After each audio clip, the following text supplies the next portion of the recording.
It's time for another lap around the track with all the latest in motorsports interviews. Sometimes we get bent feelings, but we can't wait for the Bent Fender Podcast with your hosts, Nathan Conway and Wes Llewellyn. Hello, ladies and gentlemen. Welcome to another episode of the Bent Fender Podcast. I'm Nathan Porkchop Conway, driver of the number 40 stock car here locally around these here dirt and asphalt tracks. With me, as always, Wes, the bagger Llewellyn. The bagger. Yeah. Well, it's going to be a little bit more of a special episode again today. They're not all special, because they are, and they're all awesome. But we're going to welcome in Kentucky Motorsports Hall of Fame inductee Tim Banks today. He's a pretty cool guy. We had a last-minute cancellation. He took my phone call, and he agreed to do it, and I'm excited about it. Right, and when you told me about it, I was like, wow. I mean, that's crazy that we're going to get that amount of star power. But everyone's special in their own right, and I'm glad to have each and every guest that we bring on this show. And I think we're getting great stories. We're doing some of the best work we've ever done. But I don't think it's us doing the work. I think it's just these natural stories and things telling themselves that's making it great. Well, I don't want you to necessarily sell yourself short, because a lot of it is the comfort that our guests have with you, right, and your ability to help draw these stories out of them and lead the conversation. So, right, it is great. And, once upon a time, we had a very strict format we tried to follow. And while that got great information out there, it was kind of static. Right. It was, very, just kind of boring. Not that the episodes were boring, but it was just very easy, regimented. That's the word I'm looking for. They were, and I think whenever you put, that's what we're finding out. When you put guidelines and when you put, restrictions on things, a lot of times it doesn't reach its full potential. Well, like we've talked about it before. I mean, we have grown leaps and bounds, since we started this. And, we started in March. This is actually episode 24 of the Bent Fender Podcast. Right. We've had 4 episodes of the Quick Six. Right. But if you compare this episode today to the first couple episodes we did, it's just leaps and bounds above, not only with my knowledge about racing, but you're being a host and all that stuff. So we're going to go back and eventually sit down with the guests that we had in the beginning and get brand new episodes out of them, and it's going to continue to grow. So yeah.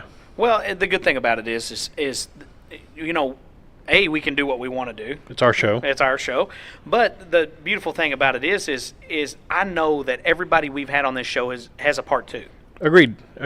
And not only that, it's just that, continuations of their original episode, they've had new stuff happen to them. Right, and we need to check up on them and get new season updates. Right. Find out what they're doing now compared to when we first interviewed them and stuff like that. So, I had a small opportunity to do that Saturday night at Cedar Ridge when I went out to do the Quick Six.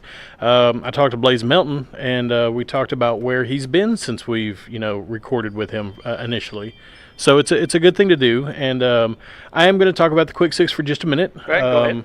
And it's the Quick Six is our new supplemental show that's going to run during racing season as we can get out to the tracks. We're going to do pit interviews, and we're going to talk to the drivers.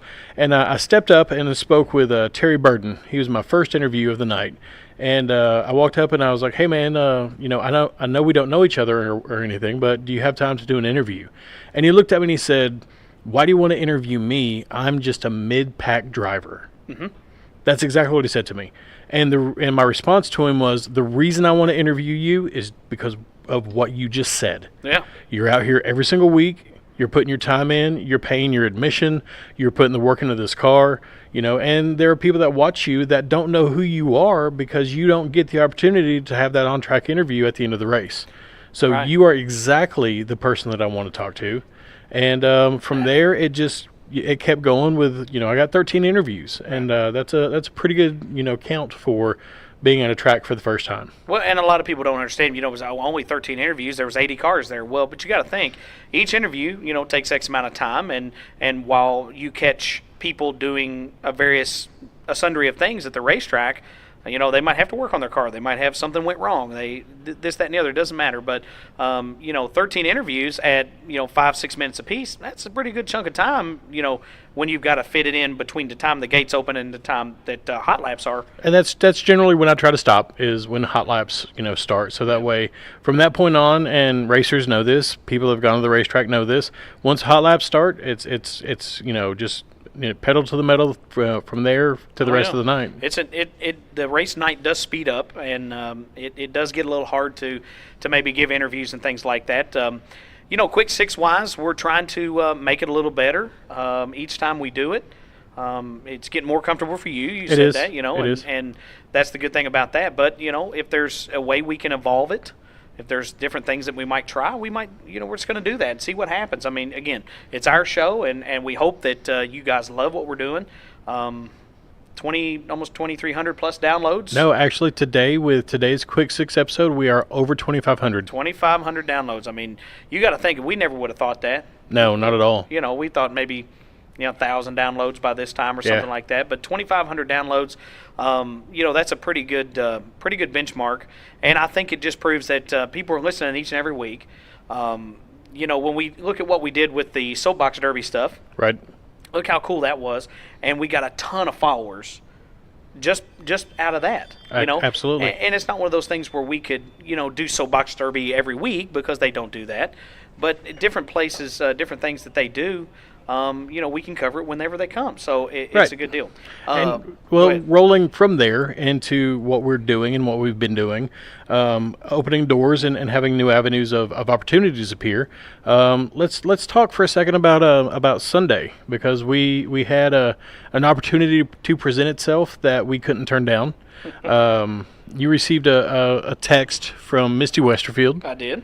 So talk about that for a second. Well, one of the first things was, they were going to have the Henry family benefit race out there. Of course, we know that the Henry family lost 3 children in a tragic fire in Fordsville, Kentucky, here a month or so ago, and it's been a long road for their family. I mean, that's an incredible amount of tragedy. One child is horrible. 3 is just, I can't, all their children, and we just can't fathom that. But the best thing to do is to lend them support in their time of need, and that's what Windy Hollow Speedway was going to do, and that's what they did with the Henry Family Benefit Race last Sunday. We are currently recording this on the 22nd. 22nd. So it was just a couple of nights ago, Sunday night at Windy Hollow Speedway. You got to go out there and you organized the Red Cross to come. The American Red Cross to come out there and set up a table, literature, different things that they can do. We did learn from talking to them that free smoke detectors and smoke detector installation you can have. And you'll actually get to hear that interview at the end of the show. Before we close everything out, we recorded that interview with them. So at the end of the show, we're going to throw to that so you can hear that, all that stuff. Well, not only did you hear that, you also heard Fire Chief of the Moselsville Fire Department, Scotty Smith, which Moselsville, Whitesville, and Fordsville Fire Departments all in attendance, which was pretty awesome that Fordsville was able to come down and bring a truck and lots of different stuff for the kids. They had Sparky the Fire Dog, giveaways. Lots of education. Oh, yeah. It was awesome. So on top of that, you did get an interview with Misty Westerfield as well about the race. But I did get that text, without further ado there. I did get the text. Misty texted me and asked me to do on-track interviews after the feature, with the feature winners. Yes. What? A spot normally reserved for Jake Shown and Barry Barnes, both of which were not in attendance. Jake took the night off and gave up the mic to Billy Igler, and also Barry, being with the AMS series, was still out of town in Illinois with the races up there, and it was pretty cool to be able to have Blake Smith fill in as well, our buddy. He was able to fill in on the mic with Billy, and I got to go down there and look like a fool trying to interview. No, I had a great time. I really did. I'm hoping that I didn't hear myself, obviously. I heard you. But I don't know how it sounded from that side of it. But I tried to. Well, the thing of it is, the main thing that I strive for is I'm a racer. You know what I mean? And I know what it feels like at least one time to be in victory lane after a feature win, and I know that those guys are super, super excited, and I was excited for them. And the main thing I strive to do is just be professional. Right. Because that's what we try to do here. And I wanted to be professional. I wanted to paint the track in a very, very good light.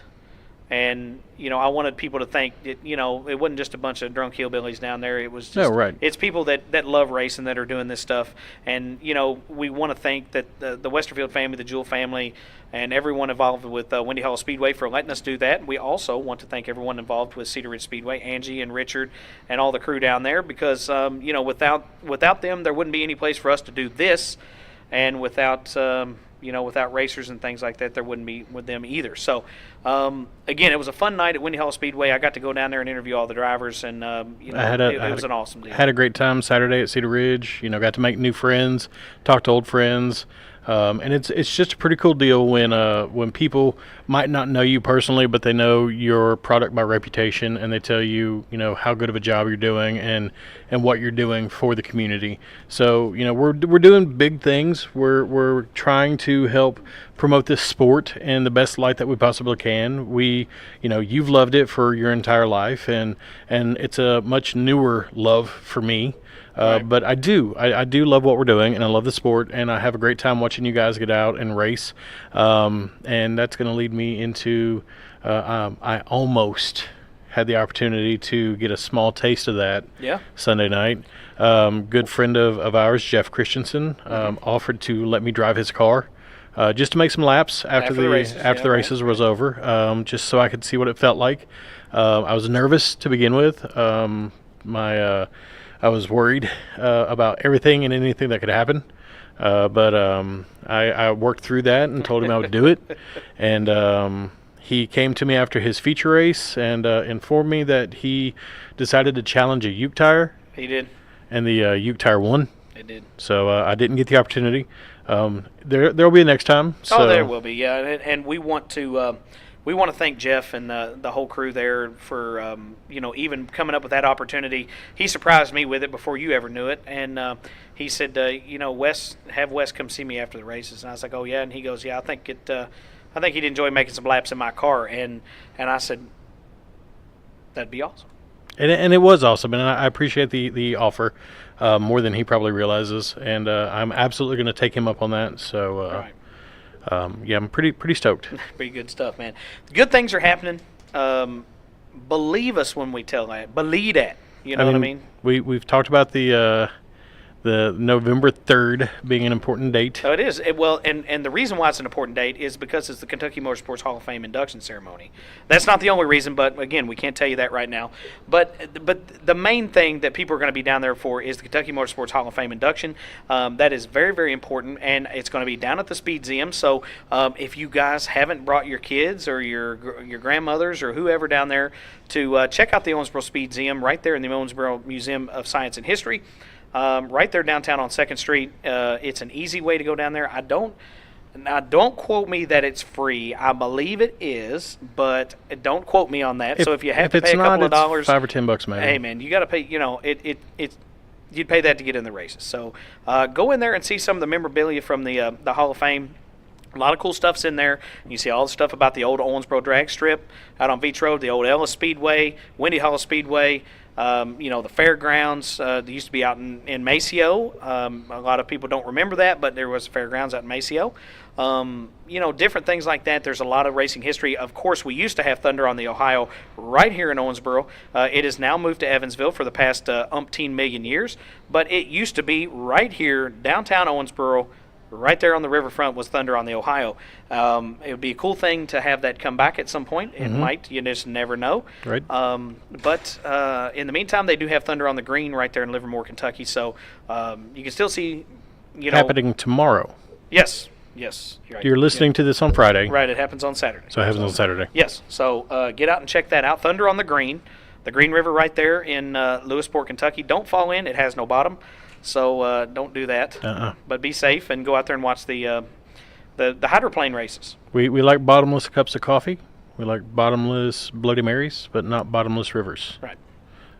So after you're done with the races there, come on over to Rockport or Rio to Rockport Rockport Raceway and find me. Right. I'll be palling around with a great friend of the show, Eric Wetstein. He's going to take me through the pits at the go-kart track and introduce me to drivers. Right. And we're going to do quick six from Rockport Raceway on Saturday. That'd be a pretty cool deal, man. And we thank Josh Tyler and the crew for letting us come over there and do that because, without them we couldn't, and we appreciate that. So, Absolutely. Have we covered everything? Sunday, quick six at KMS. Sunday. Yeah, Sunday KMS quick six. Yeah. So if you're an They asphalt don't do that driver, anymore. if you're an asphalt driver and you want to run from me when you see me coming up with my mic, I totally get it. Well, the good thing about it is we can get a little few interviews, tip the iceberg, and get them on the podcast. Yeah, because we need more asphalt guys. Sunday. So They just don't do it anymore, man. It used to be cool, but they don't do it that's anymore. true. So You'll pay for the whole seat, but you'll only need the edge. That's horrible. You're the worst. I don't know. So speaking of paying for things, who helps us pay for things around here? Well, paying for this thing on this podcast is definitely Lori Kimball Home Realty, High Octane Racewear Graphics and Apparel, and also Willie's Carburetor and Dyno Shop. That is our podcast sponsors. If you would like to be a podcast sponsor, we have plenty of room for you. Plenty of room. And your business, and it's more affordable than you think it is. Just contact us.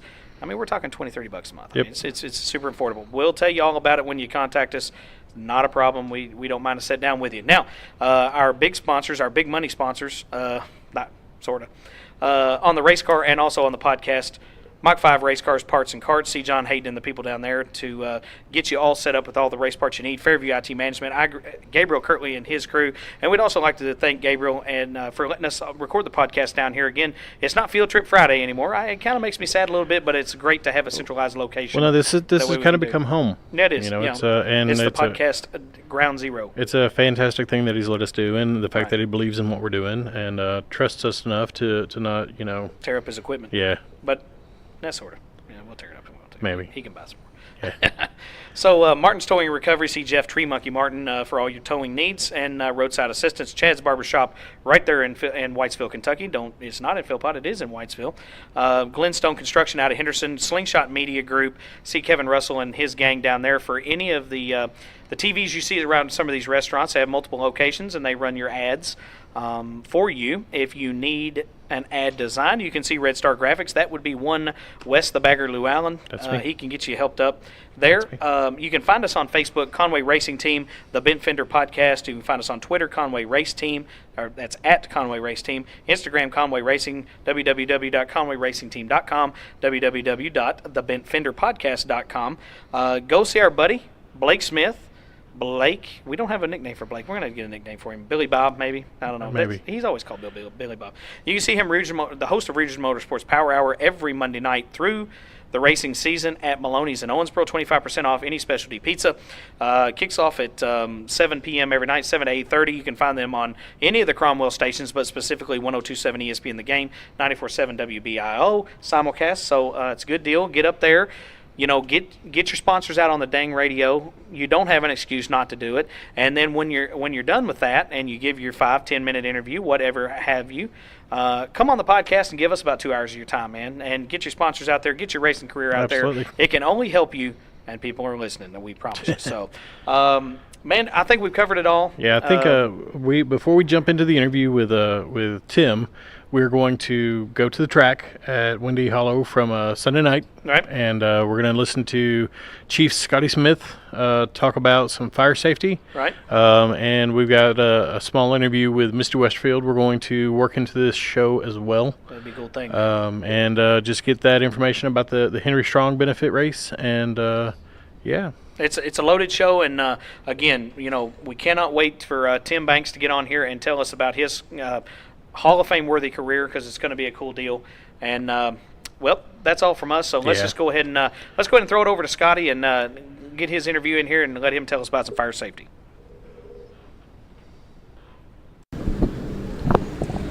Standing here at Windy Hollow Speedway, Scotty Smith, Chief of Moseville Fire Department. Scotty, welcome to the Ben Fender Podcast, making your debut on here. But we're at the Henry Benefit Race, and glad you're out here. And tell us a little bit about what you guys are out here doing today. Well, glad to be on here for the first time. We're out here, Moseville Fire Department and Sargo Fire Department's got representatives from Whitesville, and Fordsville came out for this Henry fundraiser fire race they're having tonight for the fire service. we're out here and we're going to try to bring awareness to fire after the Henry incident over in Fordsville, where the 3 children got killed, in that Taken fire. away from their family, yeah. So we're out here, and we're going to have Sparky, the fire dog, and then we're going to talk about how important it is to have smoke detectors, CO detectors, a fire plan, and just different events like that, and all in part of trying to raise money, too. Well, Scotty, I know you've been spent many years in the fire service, and especially as a chief, and on the medical side as well. And I know it's an important cause to your heart. And you guys are out here at Windy Hollow Speedway every single week that they race. And I know it's important for you guys to put something together and to come out here and kind of help those folks. After a tragedy such as that, I mean, it's just unthinkable tragedy what happened. And we're fortunate to have a strong volunteer fire service as well as a paid crew here in Davis County, and it means a lot. Yeah, it means a lot to us. As you said, we're out here every week doing the fire and rescue for the Windy Hollow Speedway, and we greatly appreciate that. And then when things like this come up, Misty always turns to me or Jimmy or somebody and says, hey, what can we do? What can we do to make it good? What can we do to, to make awareness, just different things going on? I've been around and been on the fire department for 32 years, so I've seen a lot and been through a lot and done a lot of these different events, and it feels good to me to be able to come out and be on the proactive side instead of the reactive side, where maybe we can prevent an incident from happening like happened over there. Well, that is true, and prevention is the key, and we hear that a lot of times with race cars is just preparedness, and there's not a lot for that. Being around the fire service myself and seeing different things that you see, and over your years what you've seen, you're right. If we can have good smoke detectors and fire extinguishers and plans, because that's not all. It's just having the toys to put the fire out. A lot of times it's about having an escape plan, knowing your house whenever you're everywhere you can get out when there's a tragedy that might strike, and that's important. Yeah, it's just like they always say about a fire extinguisher, whether it be in your race car or at your home, you don't need it till you need it. And if you don't have it, then there you are. What are you going to do? And, you take a little bitty fire that you could almost cover with your hand that you can't get out because you don't have a fire extinguisher in the kitchen or somewhere, and then by the time we get there, half the house is on fire. Right, and that's one thing that lended to this was, it was a mobile home, and we've always heard that fire pretty much doubles in size every 30 seconds, and with a mobile home, it's not any different, and a lot of times they go up quicker, and it is a way. You need your ways to get out of there, get out safely, or try to combat that fire to the best of your ability to save your family. Yeah, and one thing I talk about too, Nathan, and you're right, a mobile home will go up a whole lot quicker than a regular house. But one thing that I always talk about as far as the escape plans and everything is, and I go to schools and I talk to preschoolers and kindergartners, and these kids are pretty sharp. They catch on at a young age if you can set them down and talk to them. They might not remember everything that Chief Smith talked to them about that day, right, but they're going to remember maybe one or two things, and when that happens, that might be the things that saves their life or their parents' lives. Yeah, and young people can be just as responsible, and kids are really impressionable, and they're like sponges, and if we can get them here at an early age, you guys are setting up a table over here, and we'll kind of set the scene. We're behind the grandstands here at Windy Hollow, and a lot of different things. We can see a set of bunker gear, some cutters and spreaders that you guys use for extrication, but also little pockets for the kids and fire hats. Plus, they can come out and look at the fire trucks. But that's important for a kid, to be able to maybe pick up on some of that stuff, and they might remember it. Well, another thing we want to do too, Nathan, tonight is I'm going to have, like I say, other than Sparky the dog, we're going to have some of my firefighters walking around in the full SCBAs and equipment. So the little kids will kind of see that it's not a tragic event right now, not a lot of lights and sirens, and these are good people. These guys are walking around even though they're dressed up and you can't see nothing. Right. So we're having to do that tonight, and we've got pockets and helmets for the little kids. Jaws of Life setting out. Whitesfield's going to have a little junior firefighter combat challenge back there in the back. Right. So it's all for the kids, but it's also for the adults, so they can walk away from here thinking, we don't have a fire extinguisher, we don't have an escape plan, we don't have none of this that Chief Smith talked about. And I'll be doing that during the intermission, I believe. I'll be talking about the different types of plans we need to be putting in place. And again, on top of we just talked to the kids, it's important for the adults to know too, because it could have been a long time before they thought about this. And you're right, you don't need it till you need it. but a lot of people don't think about it till they have to think about it, and it's important to maybe keep that in the back of your mind and just give a spot check every so often. Check electrical outlets, check furnaces, check your stove, but make sure your house is where you can be able to, or set up the way you need it to be to get out safely. Yeah, I guess me being on the fire department 32 years, my girls, they're pretty well on top of their game on that, because we'd have quizzes every now and then at the supper table. I'd say, okay, what are we going to do if this happens, and what are you going to do if that happens? And one thing they caught on at an early age is when we went on vacation, we'd go to a hotel somewhere. Once the luggage was in place, guess where old Dad went? Old Chief Smith went, and he found the exits. Right. Because if the fire alarm goes off, we're not getting on the elevator, so I want to know where the exit's at before it's 2 o'clock in the morning and I'm asleep trying to find maybe going through smoke. Right. Just little things like that a lot of people don't think about. That's but me right. being involved, I have through the years. Well, and that's the thing, and being involved with the fire service, and you can tell it just as good as anybody, is it's not just going to be a perfect situation to where you can just roll out of bed 2 o'clock in the morning and there's not anything going on. I mean, there could be fire above your head, walls on fire, different things, and you're going to have to get down, you're going to have to get low, and you're going to have to know what to do in the moment. Yeah, that's right. That's why, there again, I like to be proactive. I want to know where the exit's at, how far it is, and at least I'm going to have some idea. If the black smoke and it's so thick, at least I can feel my way and get close to it. If I've never looked and found that exit, then I'm not going to have a chance. Right, and a lot of people, we've always heard about drills is, try to walk through your house at night or with your eyes closed, and just try to make sure you don't hit anything, and know your house the way that you think you know it in your mind, and you'll always kind of find some things that maybe you didn't know as well as you thought you did. Yeah, something being in your way there, and get them kids involved. I can't preach that enough. Adult getting out, but you just got to get them kids involved. Ask them, if fire's in the hallway, how you going to get out of your bedroom? I had my girls at a younger age, I had a teapot and a table set, and I done told them, here's what you're going to do. You're going to take that and throw the chair through the window, cover yourself up with a blanket, little things like that. And I started them that way at a young age, and I would like to get everybody else involved in that, but it took me, 32 years to get to doing all that, and but hopefully we're going to get something across to the people tonight and raise some money for the Henry family, right. and I believe they're going to be out here, and like I say, Whitesville and Forgeville Fire Department's here, and along with Mosleyville and Sargo's folks are out here, so we're going to have a big night. Well, and a lot of people may not understand, we got several volunteer departments in Davis County, and it's all a brotherhood. Everybody wants to help everybody out. It doesn't matter if it's St. Joe on one end or Yelvington or Knoxville on the other. Everybody, they're all brothers, sisters, and they want to help out however they can for the betterment of this community and for Davis County. Yeah, that's right, Nathan. It's for the community. It's no pay on the volunteer side, and like you said, we got 2 paid in the county, and the rest 10 or 12 are all volunteer here in Davis County. But we do it to help our communities, help our people. Help the people of Davis County, whether it's in your community or we're going to back up Sargo or Stanley or Utica, or they're coming to back us up. That's just what we do, and it's just to help the people, and that's what's kept me in it for 32 years. Well, citizens first, and that's the way it's always been. I mean, you got to go home at the end of the night, but you want to help out everybody who's counting on you. Whether they think again, you don't really give it a thought. You might drive by the Moseville Fire Department every day to work for 10 years and never give it another thought until your roof's on fire, and then by golly, where that hope.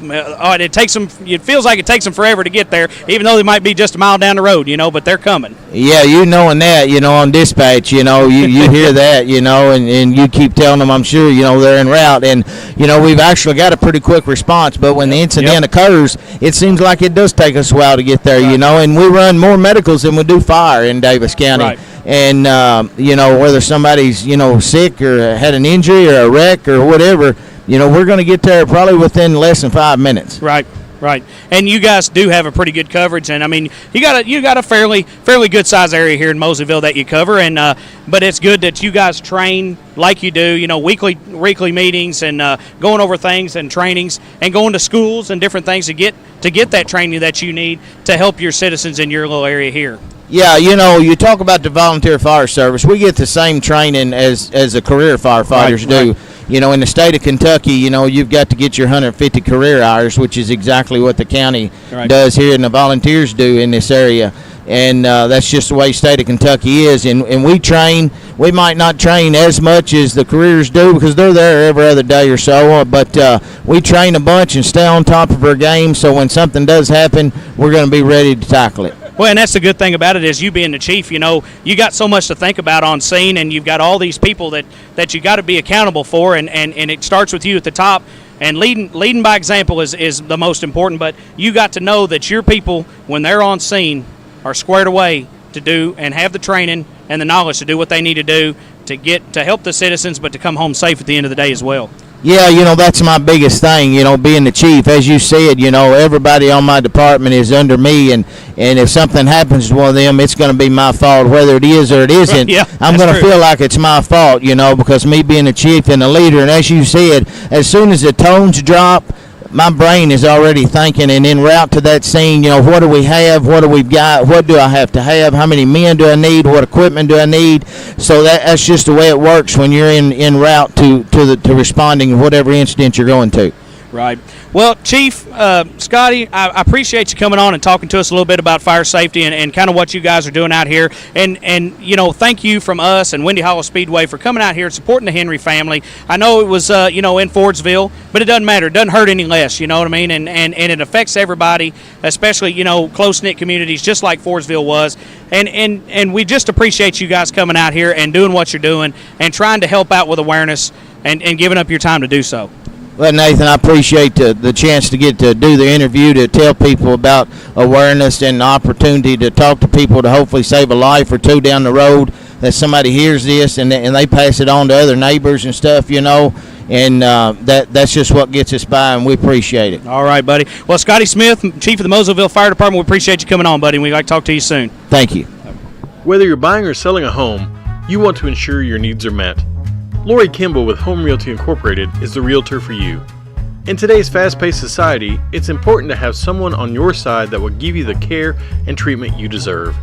Lori wants to build a relationship with you, and it's her full-service commitment focusing on your family's wants and needs that sets her head and shoulders above the rest. You can contact Lori today at 270-315-1468.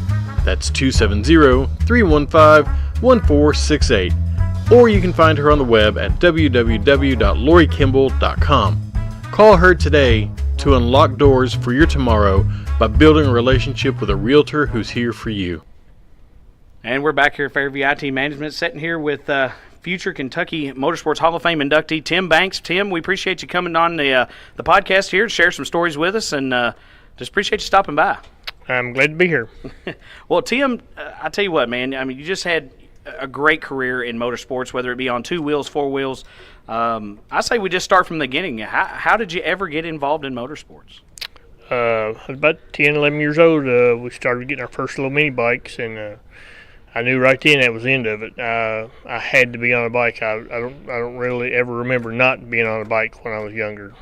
So did it start out in, pedaling 2 wheels, and then you're like, well, I think we need to get a motor on it or something? It did. I remember riding bikes around and just chopping them up and thinking I wanted to race bikes. And as soon as they put a motor on one, that was the end of it. So did you try to organize, I guess, competitive things going on around the neighborhood with your mini bikes, or did you try? No, I was pretty much a loner. I like to be by myself. I was real shy. And I definitely wanted to be by myself most of the time, and the motorcycle brought a little bit of that out of me as I got older. Yeah, so just being able to have an outlet, I guess, to work on some things and show a creative talent for, just trying different things when you were a kid. Yeah, I mean, I had to work at riding. I wasn't a natural rider. It was strictly working. I was on the dirt about as much as I was on top of it, so... It was a learning process. The more I rode, the better I felt. And then it just got to be more. I needed to ride more. It's just like being a drug addict. I reckon I needed to be on that motorcycle. Yeah, a lot of people, liking motorsports and racing and different things like that to being on drugs, because I mean it is very, very addictive. Very addictive. And it's fun, and while it'll take all your money, it is a lot of fun. A lot of people said, man, there's no telling how many times I've been hurt with broke bones and injuries, and I just never, one time did I ever get up and say, oh, I'm done.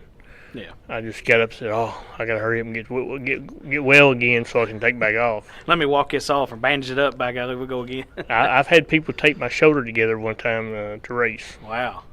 It was crazy. Well, starting out before, so you kind of started with mini bikes and different things like that, but how did you progress to full-size motorcycles? Did you become a teenager and say, "Oh, we're going to have to"? Now, I was riding full-size motorcycles when I was still young. There were a couple of years I was not really tall enough, and I had a couple of people who had bigger bikes. They said, "Here, ride this. We'll start it, hold it up for you, and you can ride it." And I was good as long as I didn't crash. I think that's anybody. Yeah, once I fell over, I just had to walk back and say, "All right, your bike's out there in the corner someplace." So did you? How did it all start? Like I said, getting into competition, I guess, with those motorcycles. Where did it all start for you? The very first race I ever raced at was in a little town over in Evansville, on the other side of Evansville, called Mount Vernon. Mm-hmm. And I don't know, my mom and dad just loaded up the truck one day and said, "Here, we're going to take you over here and see if you like this." And I remember going there, and I remember racing the track, and I don't remember ever wanting to stop. I mean, it was just that hard. It just.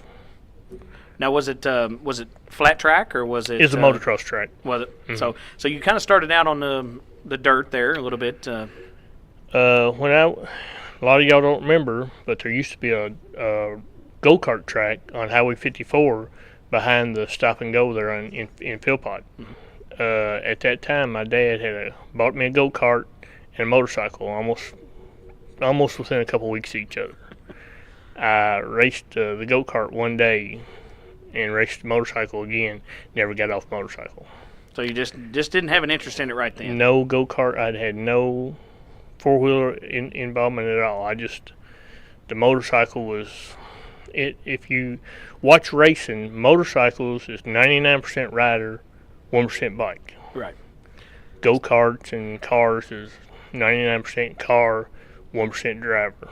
So it's one of those things where, you had to learn, racing in itself, formats of racing are maybe a little different between sports, but, kind of the same on some different levels. So you learn how to be in competition, I guess, on two wheels. But, and later on you'll move, and we'll get to that here in a little bit when you move into the four-wheel stock car stuff. But you kind of cut your teeth doing that and learning how to be a competitor with these other guys racing. When we grew up, we didn't have nobody showing us what to do. You can go right now. There's people come to my shop all the time. "Hey, I'd like to learn how to ride." But when I was starting, there wasn't nobody to ask. Everybody was either in a stock car or just didn't care. Racing-wise, back then, motocross was just now coming to the United States. Yeah. So it wasn't a whole lot of people we could call up and say, "Hey." So it was all on you. You either learned how to ride or you didn't. It wasn't, now you go to racers A, B, C, D, E, F, or every kind of class you can think of. When I first started, everybody was A rider, or you got run over. Yeah. That was it. "Oh, you got run over, Dave. Well, next week you'll go a little faster." So you had to learn on the fly. You learned on the fly. What did you talk about how the community was a lot smaller in that little niche of racing. So how did it? Do you remember it just being people from all different areas, or was it just concentrated there to around Mount Vernon, Evansville? Owensboro at that time. Owensboro actually had a bunch of motorcycle riders.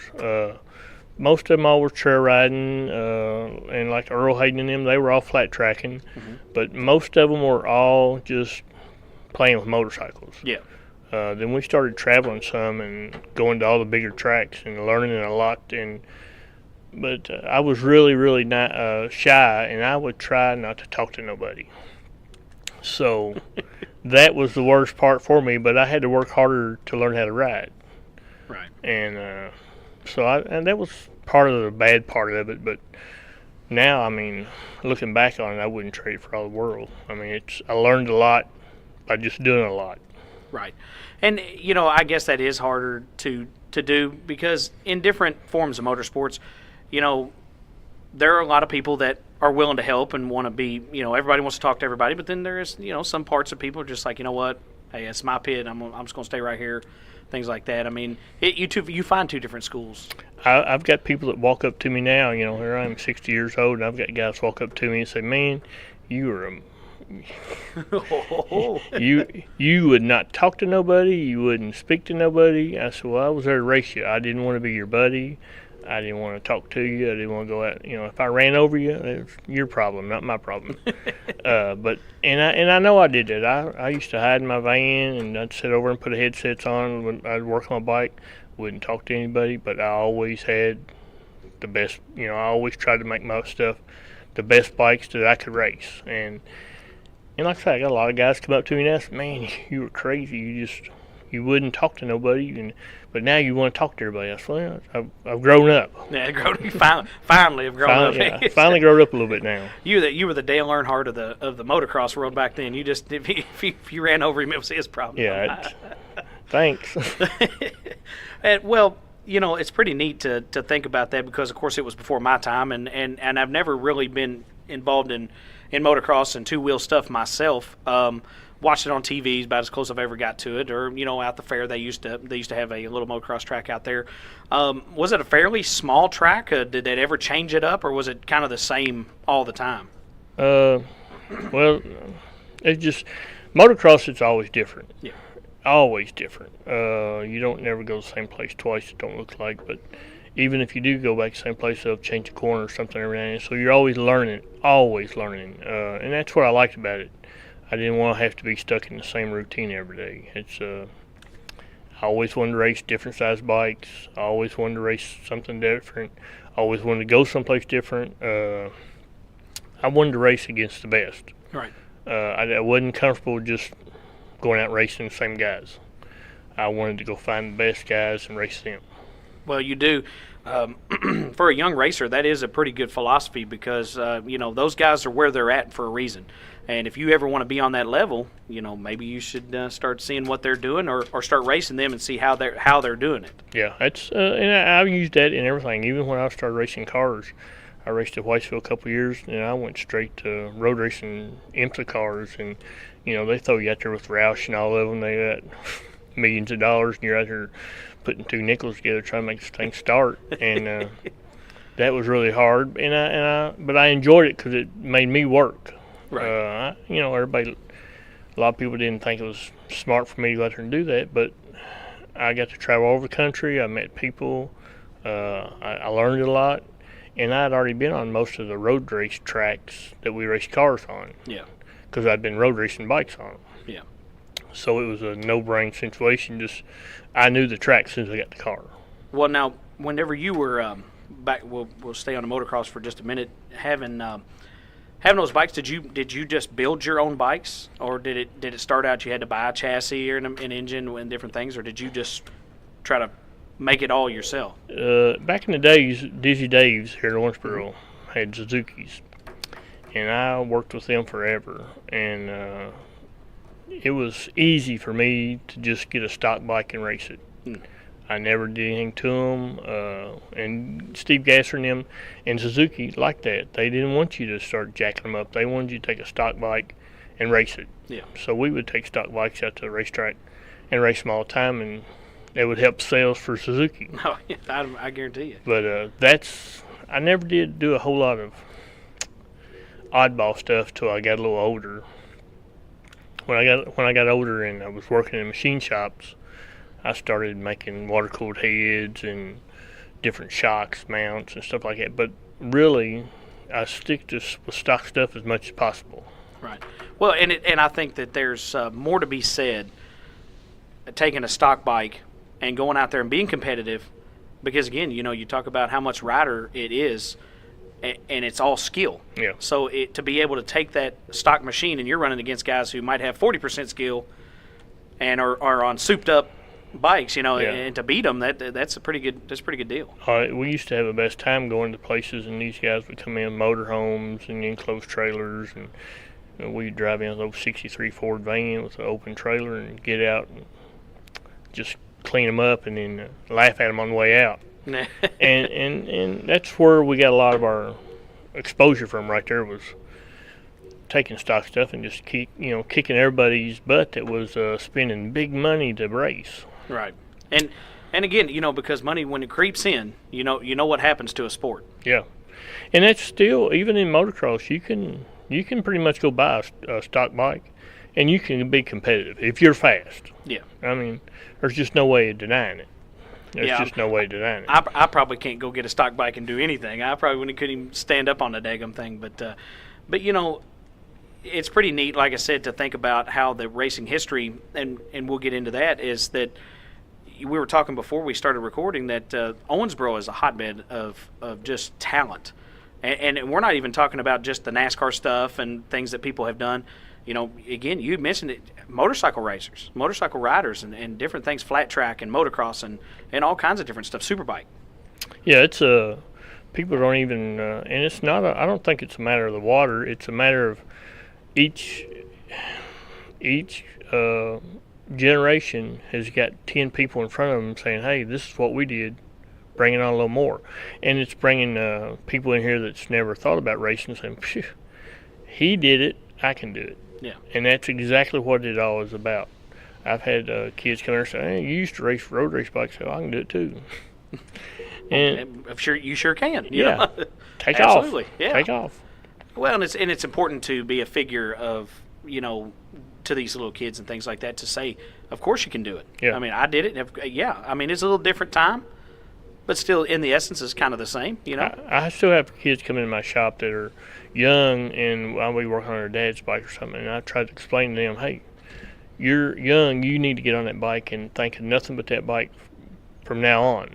Then you will go someplace. If you're wanting to go watch videos or sit around and eat donuts and stuff, you're not gonna. You have to ride that bike every day. Right. And that's, most kids don't understand that, and I think a lot of it is they just don't care.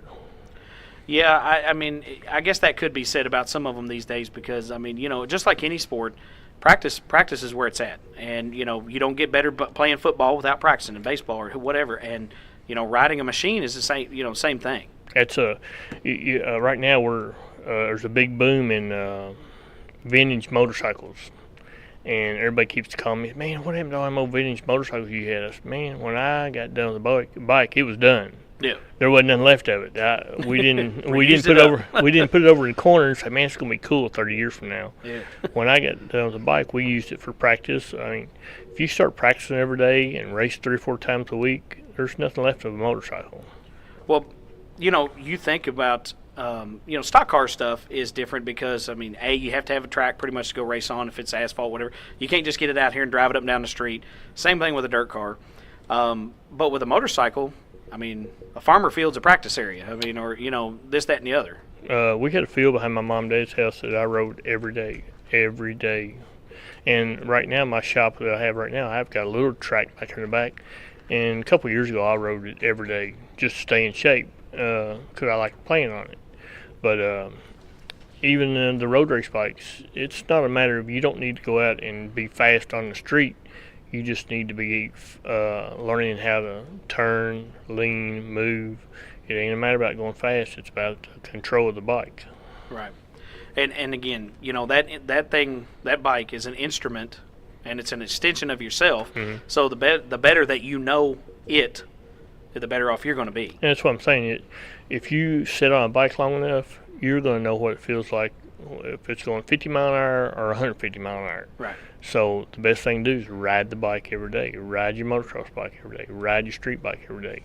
And, I've got guys come for all the time saying, I'm not scared of nothing. It ain't a matter of being scared. It's a matter about knowing how fast you feel to go. Right. And I have confidence in what you're doing. But, but I think that's one thing where you could say, the more in tune with that bike you are, the better off. I mean, the less you're going to have to think about, the more you can think about the track, the other riders, and how to ride that particular track instead of having to worry about, okay, well, I got to learn this and learn that.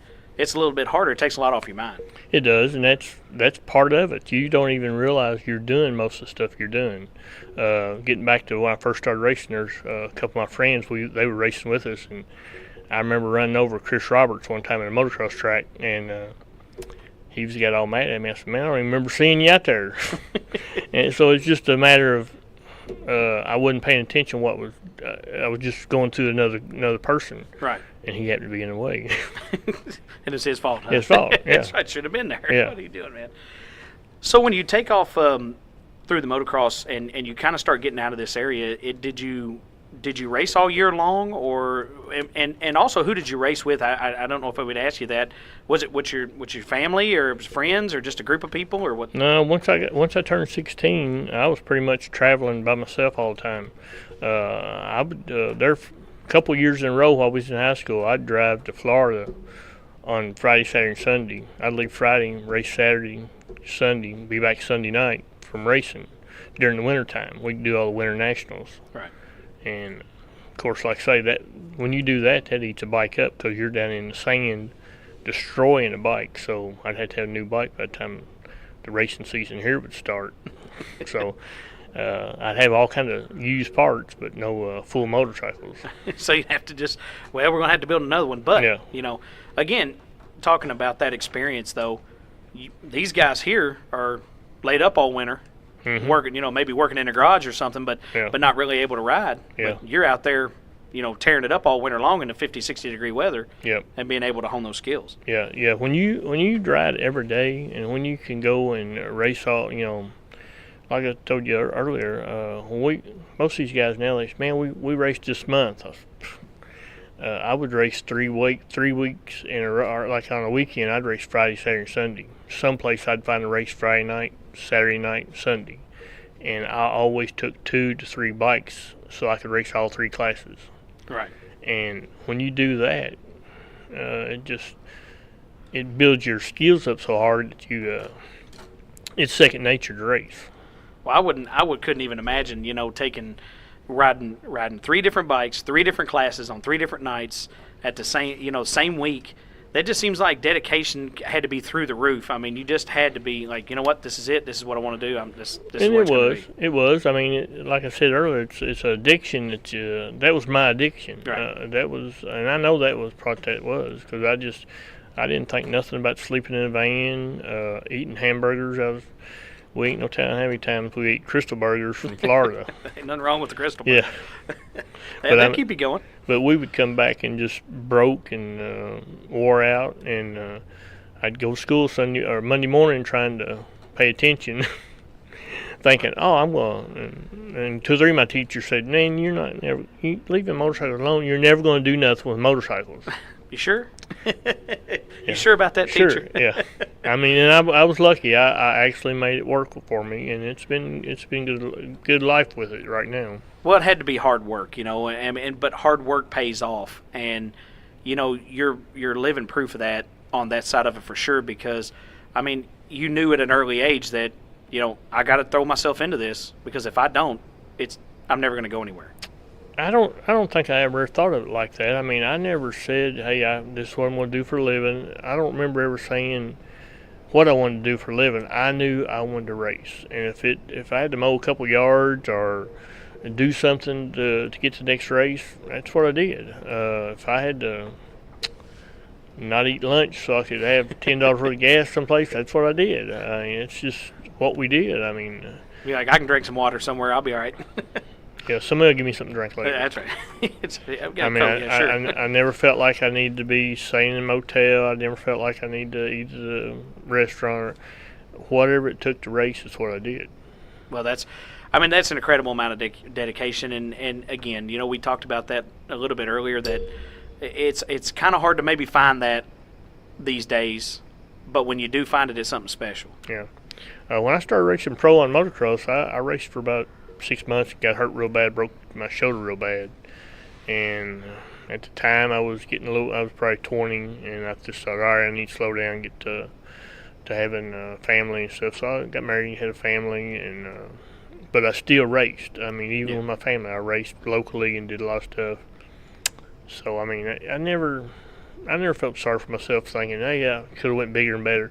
I mean, I raced with all the big names, but just luck had it. I ended up breaking something, and it's just the way it happens. Right. And it's always, it seems to be that inevitably something will happen, a given time. But talk about back when you started, you was off racing, especially in Florida and different places. That, what were the payouts like then? I mean, was it just peanuts, or did they get enough to go up and down the road, or? Well, there for a while, I mean, we was racing some stuff. They always had a dash for cash, and we got to doing that a lot. And we'd bring home $300-400 on a weekend, but then they got smart, and there was a couple of us they'd make us start backwards. So then they started. That was fun part of it too. Oh, we're so fast. You want us to turn back? Okay, that was kind of a compliment at the time. Now everybody be getting mad about it. Oh yeah. At the time, it was a big deal. If you a little kid go in there and take a couple $100 from these guys, they didn't like that too much. But I enjoyed it. Never really, what you say, made $1 million or nothing with it. Never was going to. But at the time, Scott goggles was coming out, and Fox gloves and Fox. I showed a couple of people. I said, "Man, I had Fox shirts back when they were cool." Back when they first came out. Yeah, when you had to have a motorcycle to get one. Yeah. It wasn't no just going down the store and buying it. No, so I had a bunch of cool stuff. I mean, they would always.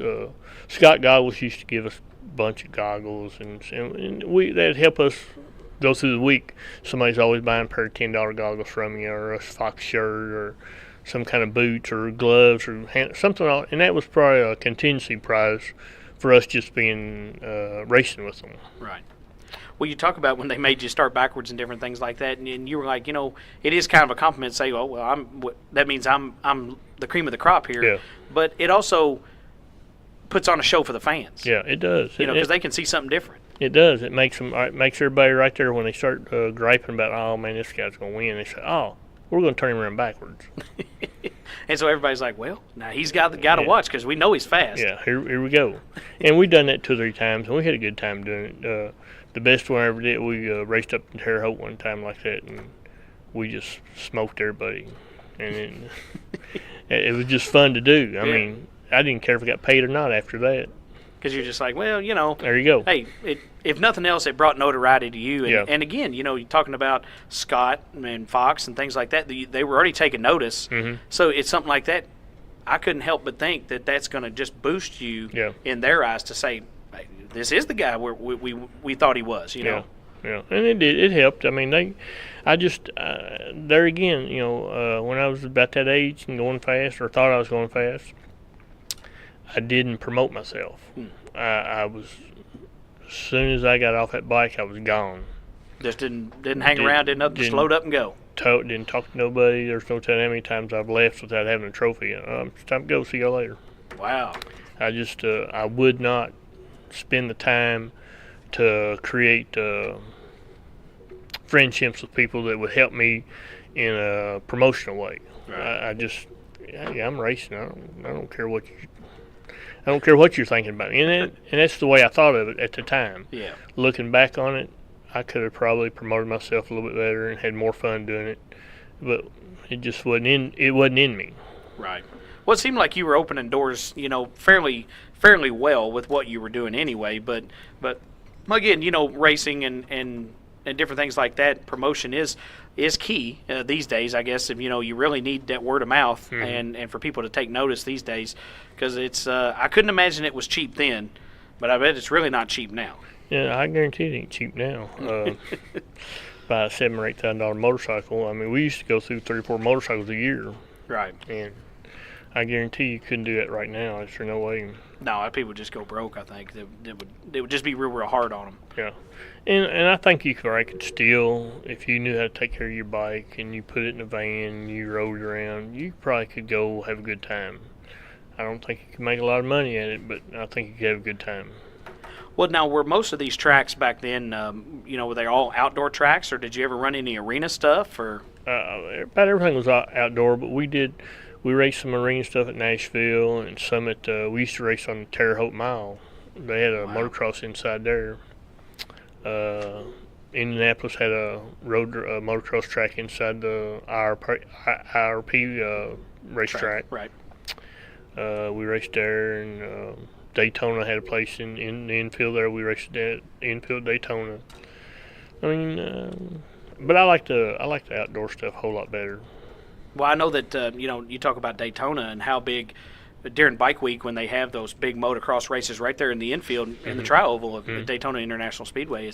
It's a huge track, and I've seen years when it was just pouring down a monsoon and they're still out there getting it. I mean, just mud everywhere. I couldn't believe it. Yeah, a couple years later, I raced Supercross and 250 Superbike, or a 250 GP race. Right. Same year, same time.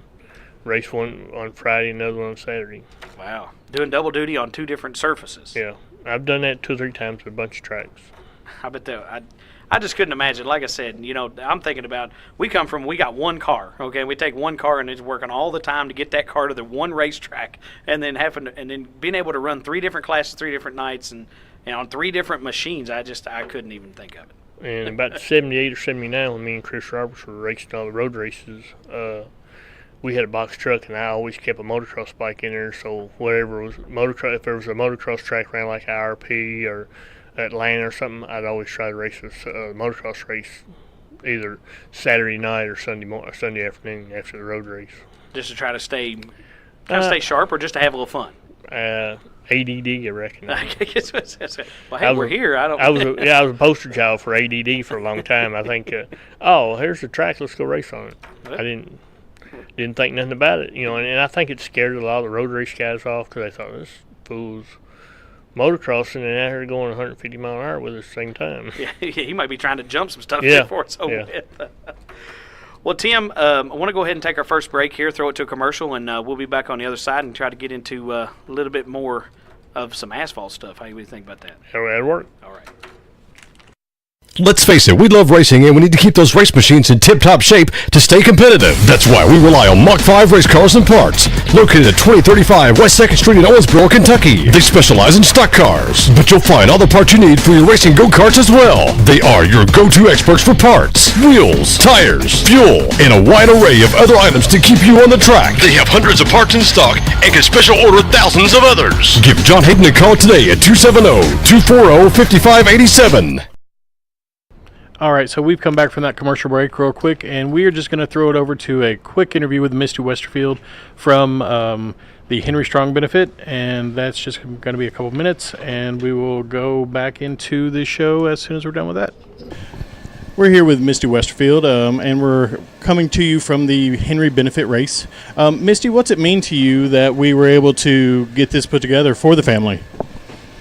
Well, I'm excited to bring some fire safety awareness to family and to the children at Windy Hollow. You never know when there might be a fire. Honestly, we talked about, I have upstairs in my house, we really never talked about a fire safety. What would we do if someone was upstairs and couldn't get down? And Moseyville Fire Department, along with Whitesville, will be here tonight with fire trucks, activities for the kids, be in uniform so that the kids won't be scared. Kind of demonstrate what it will look like if there's a fire and there's smoke, and it's not like a monster that they're looking at. Right. Because I know for my granddaughter, she would probably be scared. She's 2 and she doesn't know. So if she was to see someone in her house in a cloud of smoke, she would probably be scared. Scott Smith with Moseyville Fire Department has told me that a lot of times they see children will want to hide when something like this happens because they're scared. So just bringing safety awareness, meeting places outside the home, raising money for this family. You can raise all the money in the world and it's not going to take away the loss of their children. But they were happy about us trying to educate people for fire and safety awareness. And if we could help one child or one family that might save their life in years to come, then we will feel good about tonight. We talk about on the podcast all the time how racing is a family and the community comes together to help those who hurt. And nothing's more evident by the way that the community has come together for the Henrys. So I think, for us, it means a lot. And I know we're grateful that this event is happening. It's going to be a really big show tonight here at Windy Hollow. We've got a standard group of classes running. We got the modifieds, so we're hoping that it's a good turnout, and we raise a lot of money for the family. What do you think is going to be the takeaway for the people coming? Do you think it's going to be the education and the fire safety planning and things like that that's going to be the most beneficial? I think it will, and just coming out to support the family. The parents were going to come tonight, and some things come up. They're just not having a real good day. I can't imagine how their life even is now. So I think just the support that they will see. A family member is on hand tonight, which is Rusty Allison, our track chaplain. Right. And he is a family member of the Henrys, so he will be here on their behalf. And we're going to have a live auction, a silent auction. We are selling window decals. They can put on their race car. You can put on your car. They're $10. Josh Tyler from High Octane Race Wraps and Apparel has made those, donated them. It's got a picture of the 3 children, and it says God Strong, Henry family. That's what they chose to go on there, and they were excited about that. I really couldn't imagine being excited, but they were thankful for it, I should say. No one had done that yet. So. Well, we've seen that they are very strong in their faith and their belief, and I think in a time like this, you just have to have something to hold on to, and that faith is what's keeping them going. So I don't know how I would do it either. So yeah, I don't either, and they have turned it over into God's hands, and Rusty has told me there's been a few things that they struggle with, like they don't sleep at night. Oh, they I sleep can during the day when they get sleep. So my heart goes out to them, and as from Windy Hollow and all the local racetracks, racing family, anybody involved, and if you're not involved in racing, we're usually here to lend a helping hand if we can. Absolutely. If it's we may raise $200, we may raise $1,000, $2,000.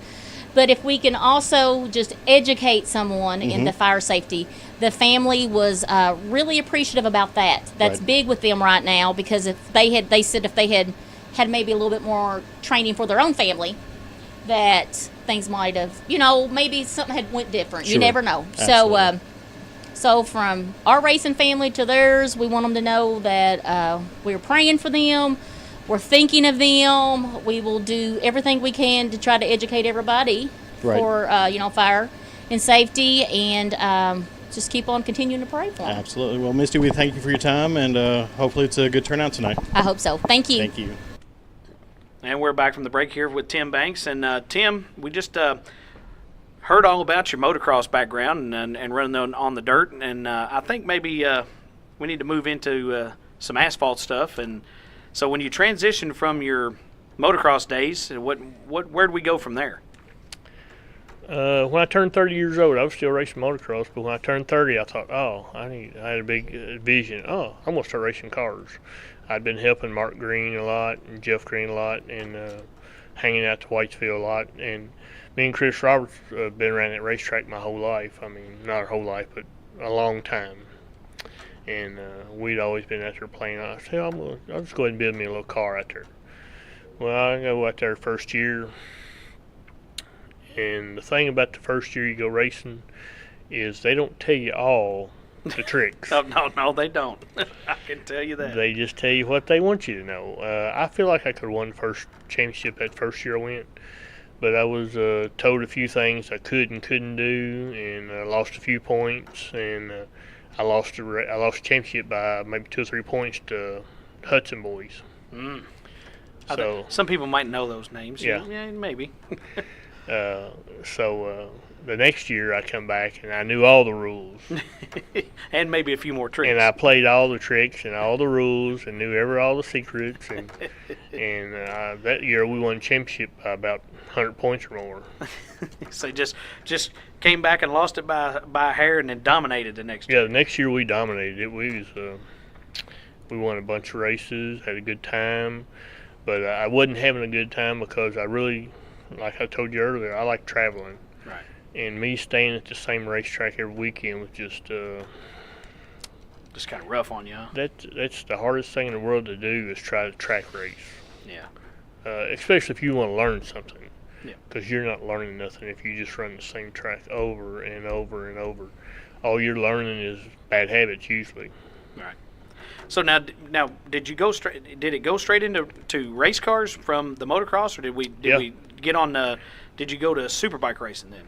Well, I did race road race bikes for a couple years before I did that.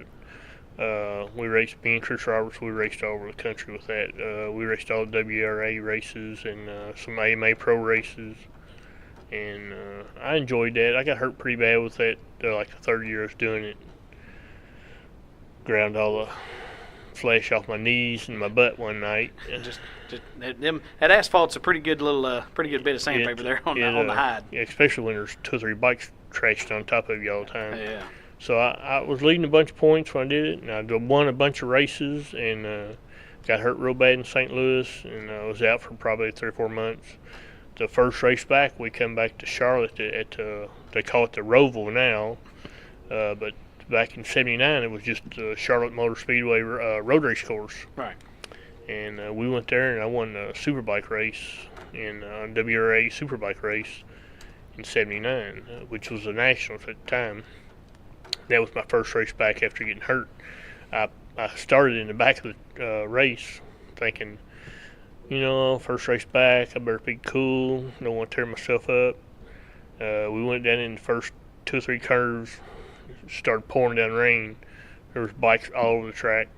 I just ride right through them and ended up finishing up and winning the whole race. So and then I went back and we got a TZ250 and raced it for a couple of years at Daytona, and we had a Honda Superbike we raced for a little while. Chris raced a open Formula One bike here for a while. We had a couple of sponsors that took care of us on when we was road racing. We traveled a lot when we was road racing, so right. I enjoyed it. I won a bunch of races. At IRP one year, we won 12 nationals in the weekend. Wow. I raced 7 different bikes. Dang. I mean, I couldn't, again, here we go. We're talking about 3 different bikes, 3 different nights, and now we're going to run 7 bikes. I had a 250, a 350, a 450, a 650, a 750, and an open bike. Wow. And all different. All different bikes. Yamahas. I had a Honda. So no factory sponsorships or anything. No. Just had different bikes for different things. Yep. Well, what made you guys say, did you just see it and say we can do that, or did you have some people that you knew that were in it? I don't know where I knew where I found it from. Chris Roberts. A lot of people don't know Chris Roberts. His dad owned the racetrack at Whitesville.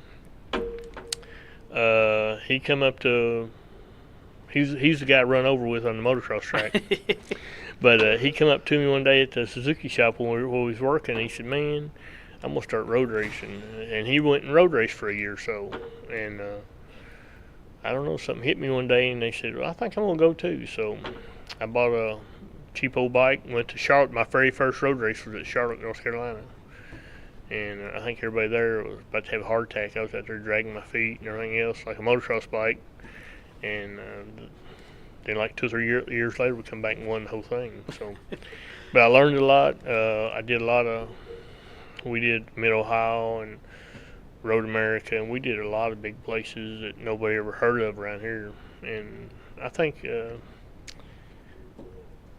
don't know, I think it spurred a lot of people on to trying it around here more. Well, it's pretty neat to think about. The NASCAR Sprint Cup Series is going to go back to what they call the Roval and things right there at Charlotte Motor Speedway. They're going to quote unquote try something new, but again, it's been around since the late '70s. Yeah. Was it kind of the same configuration? The exact same configuration. So same thing that they're going to run right now. You guys were doing that on the Superbikes. Yeah. It's the exact same track. I kind of laughed at it when I seen it. Oh, look here, we built a new track. Oh, well. Okay. Well, if you want to tell everybody that, but we can show you pictures. That's your story, okay. Well, that's pretty cool, man. How that you can go to a level like that, and it's pretty funny, like you were talking about dragging your feet and different stuff like you would on a motocross track, because those guys when they go around the corner, they got their foot stuck out and trying to make those corners. Yeah, you watch it now. The factory guys over in Europe, they're all dragging their feet. Tim Banks started the trend. Yeah, dragging their feet 40 years ago. It just took them a while to get to adopt it. Yeah. It made it over the seas. But so you guys had a great amount of success, it seems like, doing that. Got to rub elbows with some of the best road racers in the country, right? Mm-hmm. And how did it, how did it get to? Did you guys pick and choose the different races that you would go to, or did you try to run a schedule, or try to get with a series? WRA had a series. We tried to run it, and Chris won the championship in Superbikes, in Formula One Superbikes. I was leading a few of them, and I got hurt real bad, so I missed probably half a year. But I still finished in top 5, 2 or 3 of them. Right. But we just enjoyed. There again, we just enjoyed traveling. Didn't think nothing about it. There for a long time, everybody said, "Man, where you been?" I've been gone all week. Yeah, been out racing, man. Yeah. What are you talking about? Yeah. Well, so you guys weren't trying to points race or anything Nope. like that, right? Nope, wasn't trying to impress nobody. We were just racing. We wanted to race. Period. So you guys basically just show up, you set up your little camp there, and do your thing, and go on to the next one. Yep, sleep in vans or sleep on the side of the highway going someplace. We didn't really try to. Oh, look here, I need this many sponsors to go race. I don't think I've ever, my whole career, so I can't go this weekend. I don't have a sponsor. I've never ever had any need to lean on somebody to say, hey, I need this amount of money to go racing. Some way or another, I worked it out, or made something for it, or tried to do something for it, or just raced. Like when we started road racing there for a while, we were getting so much contingency stuff, tires and brakes and oil and stuff. That was financing our ability to race. Right. And a lot of people don't realize that it's not all about cash. I mean, No. just enough to get you to the next race. Because hey, I need tires for the next race. Well, Yep. contingency sponsor, boom, set of tires. Yeah, and a lot of times when you win 3 or 4 races, that's 3 or 4 sets of tires. All right. So you didn't use them all, then you'd sell your tires to somebody else. So it was a big deal about making sure that we always had what we need, but always sold what we could to survive. And we did that forever. I mean, Dizzy Dave's, Steve Gasser at Dizzy Dave's, he helped me a lot. He made sure I had whatever I need up to a point. Yeah. He had so many people that bought parts from him and bikes from him. You couldn't be partial to one person, and I understood that. Yeah. But I always felt like I paid him back in sales for any other parts. So you could, I mean, obviously bringing in, notoriety and different things like that you needed to do to get, and a lot of people may listen to this. Younger people probably will not remember Dizzy Dave's, the old Quonset hut and things. Mm-hmm. But it's a place that I always remember sitting right there, 9th and Triplet. Yep. And it's crazy to think that's was a long time ago now. Yeah, it's been a long time ago. And I worked there during the week. As soon as I get out of school, I'd go to the Suzuki shop and work, and that's just the way it was. Not really much to make money, but just to work off. If I needed X amount of parts, I worked X amount of things to get my parts. Well, and talk about that real quick, before we get into some more racing stuff. But we had at one point you had the Kawasaki shop down 2nd Street. You had River City Honda right out there on 60 Highway. And Kawasaki, Suzuki down there at Dizzy Dave's. Motorcycles and dealerships and things like that, they used to be here. Yeah, this town's really died because nobody would take care of none of the dealerships. But it's all, everybody thinks they need to get a better deal someplace, so that's running all the shops out of town. It's hard to keep up because there's just not enough people around here that will support the shop. Right. Especially, again, motocross wise and Mm-hmm. things like that. It's different now than the way it used to be. But obviously, and we'll get into what you guys are doing up there on the hill in Philpott with your business. So you guys spend 2 or 3 years doing the road racing stuff with the bikes? We did about 2, maybe 3 years of road racing bikes, and like I say, I turned 30. I said, it's time to go race cars. Everybody thinks I need race cars, so. So talk about the transition into stock cars, and you run a mini car, I guess, the first year, or where'd you get started? Run a mini stock first year.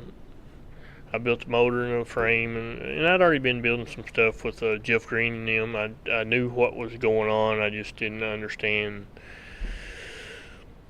I don't know if I want to say driving part of it or the setup part of it. One of the two, I wasn't doing it right. I was just doing enough to make myself drive.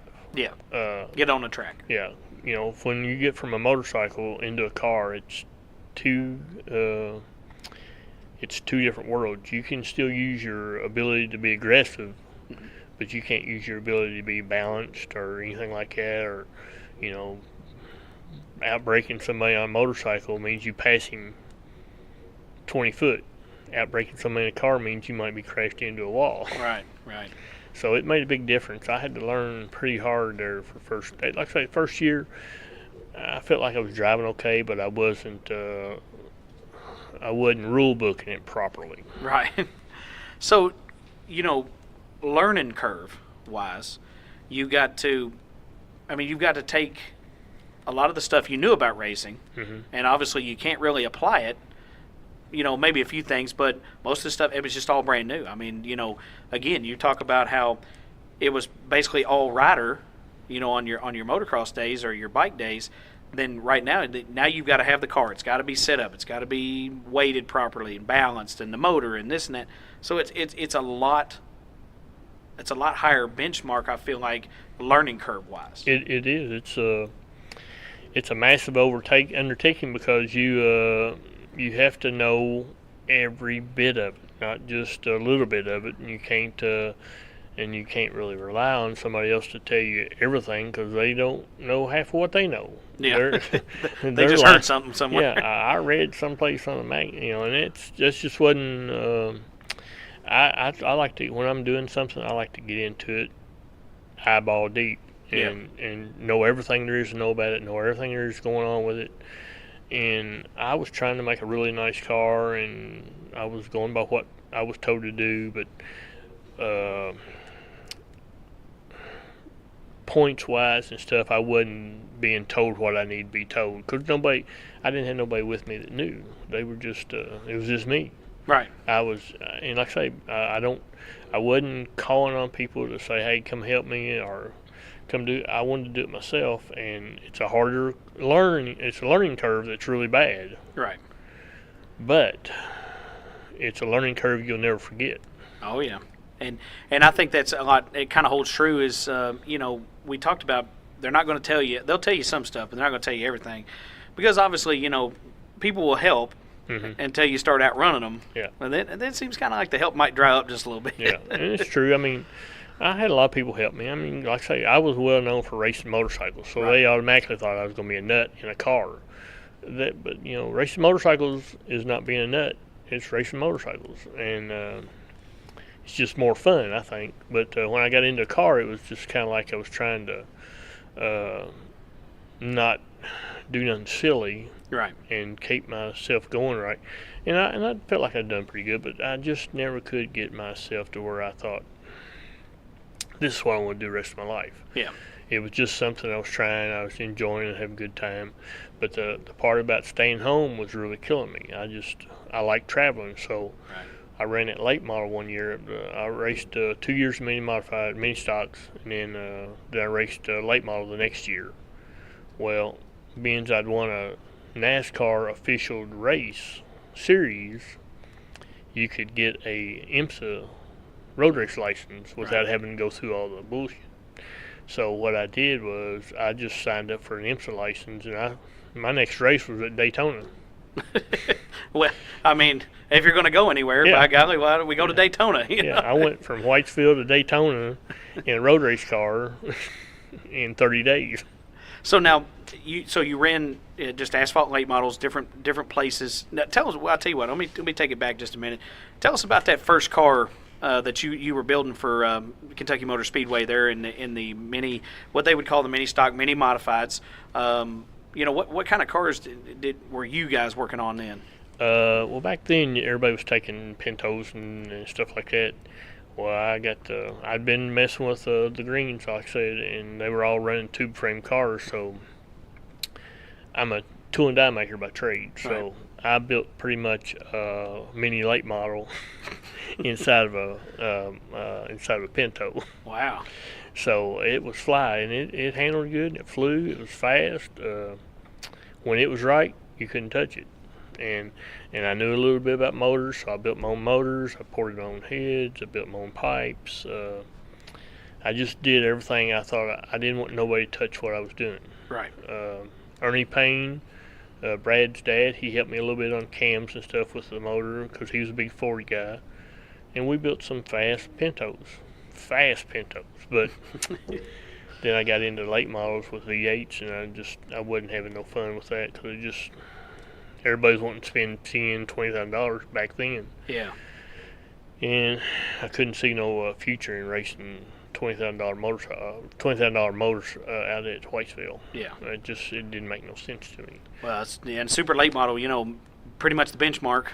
Even today at Nashville Fairgrounds and places like that. But that's pretty neat how you guys, was it all steel body on those Pintos? Yeah. Still the old stock steel bodies? Yep. So you took a complete Pinto and still had floor pan in it, and I built a late model frame basically inside of it.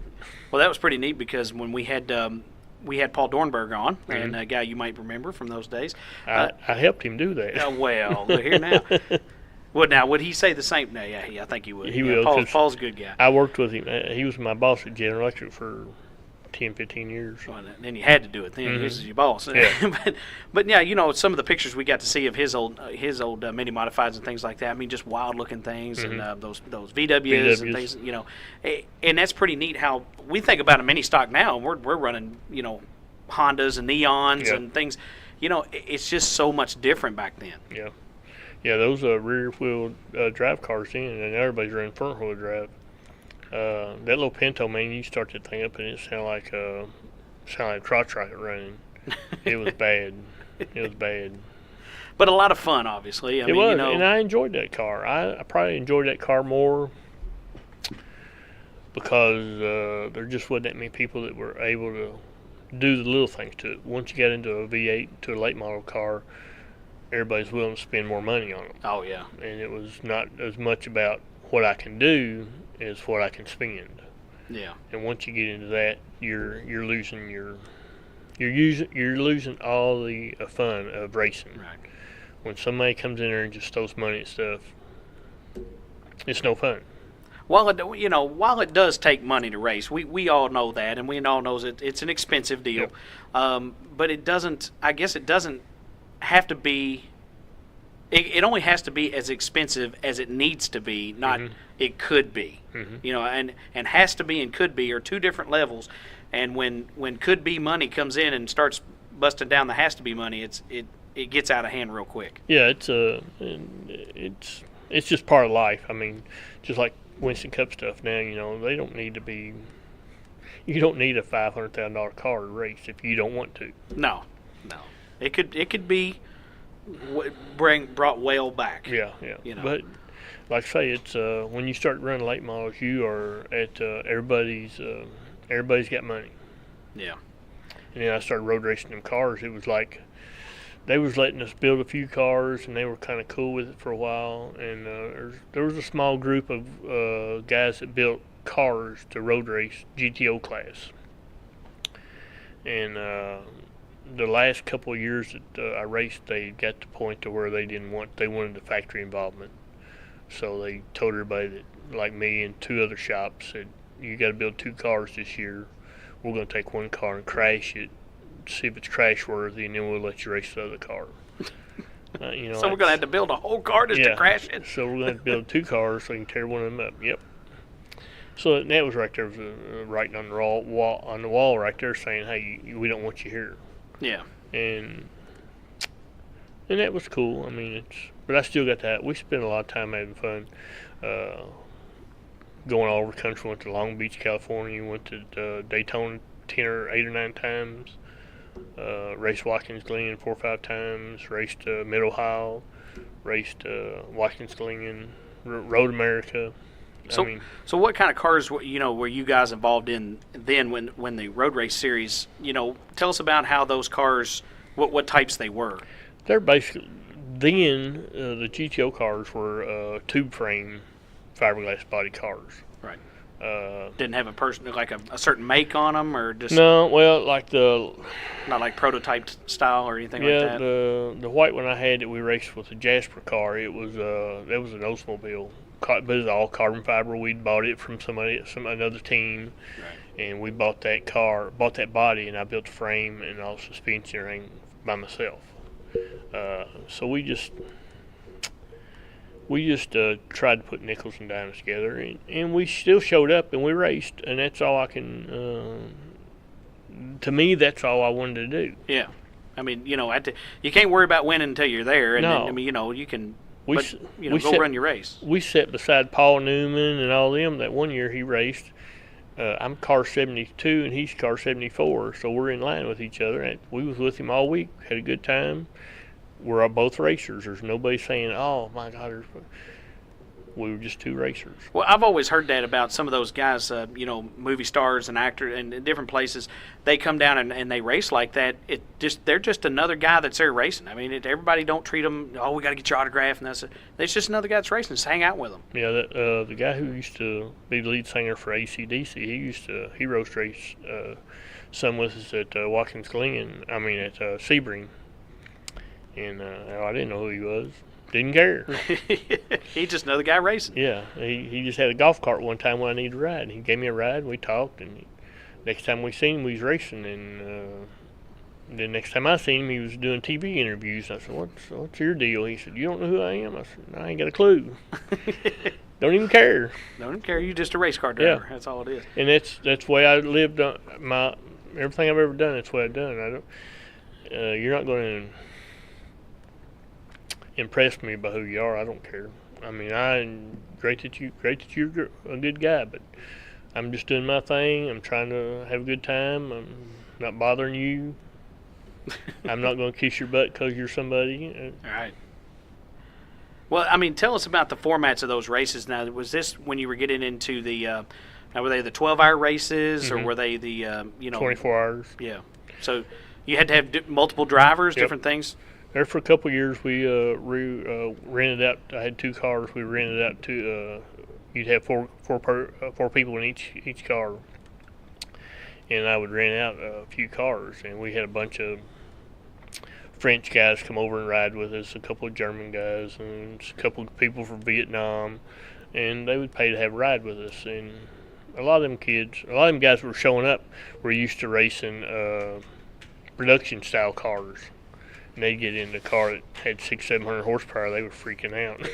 So there wasn't nothing like those factory rides that they were running over there. It's just it was a different benchmark, I guess, at these places. Basically a Whitesville late model with headlights in it. And you just got to run and run and run. Yeah. So did you have like rules of you could only run like so many hours? X amount of hours? You can run 2 hours at a time. And then you got to take it, set out, and then go through the guys again, and then go. Yeah. What, man, that must have been excruciating, though, whenever you're sitting there and you're like, your 2 hours is up, and I've got to pull in the pits. And then you got to sit there for 6 more hours before you can drive again, and you're like, oh man, I want to be driving. I was basically the mechanic and the truck driver, and so I was never asleep. I was always worried. Yeah, because you're like, well, what if happens if something comes in? I have to fix it. Yeah, and they usually tore it up before we got too far into the race anyway, so we usually did a routine on it. But anytime it rained or if it was at night, I always got to drive it rain. Anytime it was raining or it was get dark, I would get to drive. You were the go-to. Yeah, they'd make 2 or 3 laps and come in and say, I can't drive it no more. It's too slick out of here. Yeah. You're like, oh, get out of here. Yeah. I'll get in there. So, I mean, it was, but you can't race against guys. Them guys were bringing in semi-trucks full of money, and we were barely making it to even be there. Yeah. And they were giving us free fuel and free stuff and free tires, but it's still so expensive to even be there. Well, I think we see that these days too. When NASCAR's there, you've got your first 10, 15 cars in the field, are basically big money teams, and then you go on down through the field, and it kind of decreases all the way back, and some of those guys are just happy to be there, just happy to be racing, just like yourself. You're like, man, I'm racing. That's all I care about. That's what I want to do. Yeah. And they are, and of course they have to have a mind. We got to make it to the next race and this and that, but. I think you see the divide. It's still clear to this day of the money. Mm-hmm. And I think that's a terrible thing. I think it should be, we need to even them up to where everybody can have a chance, Yeah, that's never going to happen. It's just it's part of the rule right there. There's going to be the has and has-nots, and just there's never ever going to get away from that. I don't care what you do. Well, and I think we've seen that, especially in NASCAR, but talking about drag racing, how drag racing's gotten, and even road racing. I'm sure from then to now, it's probably exponentially more money trying to run these cars. And is it something you still watch? You ever watch it on TV? Yeah, or? I watch everything: motocross, road racing, drag racing, boat racing, airplane racing. If it's racing, I want to watch it. I watched the bicycle race all summer, or all month last month. I had my TV on in the shop, and in the morning I'd watch bicycle races. I mean, I like racing. I don't care what it's about.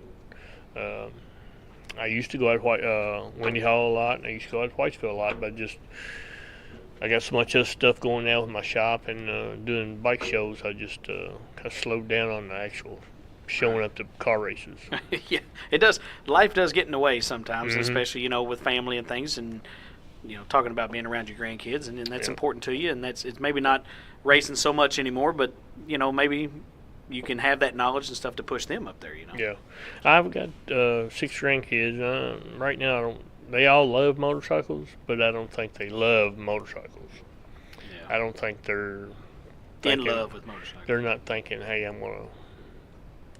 And that was going to be my big thing. And when I got closer to retirement, I was hoping maybe one of them would race, and I'd take them under my wing and say, "All right, here's what we're going to do." But I don't see it happening, so I'm still going to just be a big kid myself and keep doing a few things. Well, there's absolutely nothing wrong with that. Well, I tell you what, Tim, let's go ahead and throw it to another commercial break, and we'll be back on the other side. All right. You know Fairview IT Management is your one-stop shop for all your home computing needs.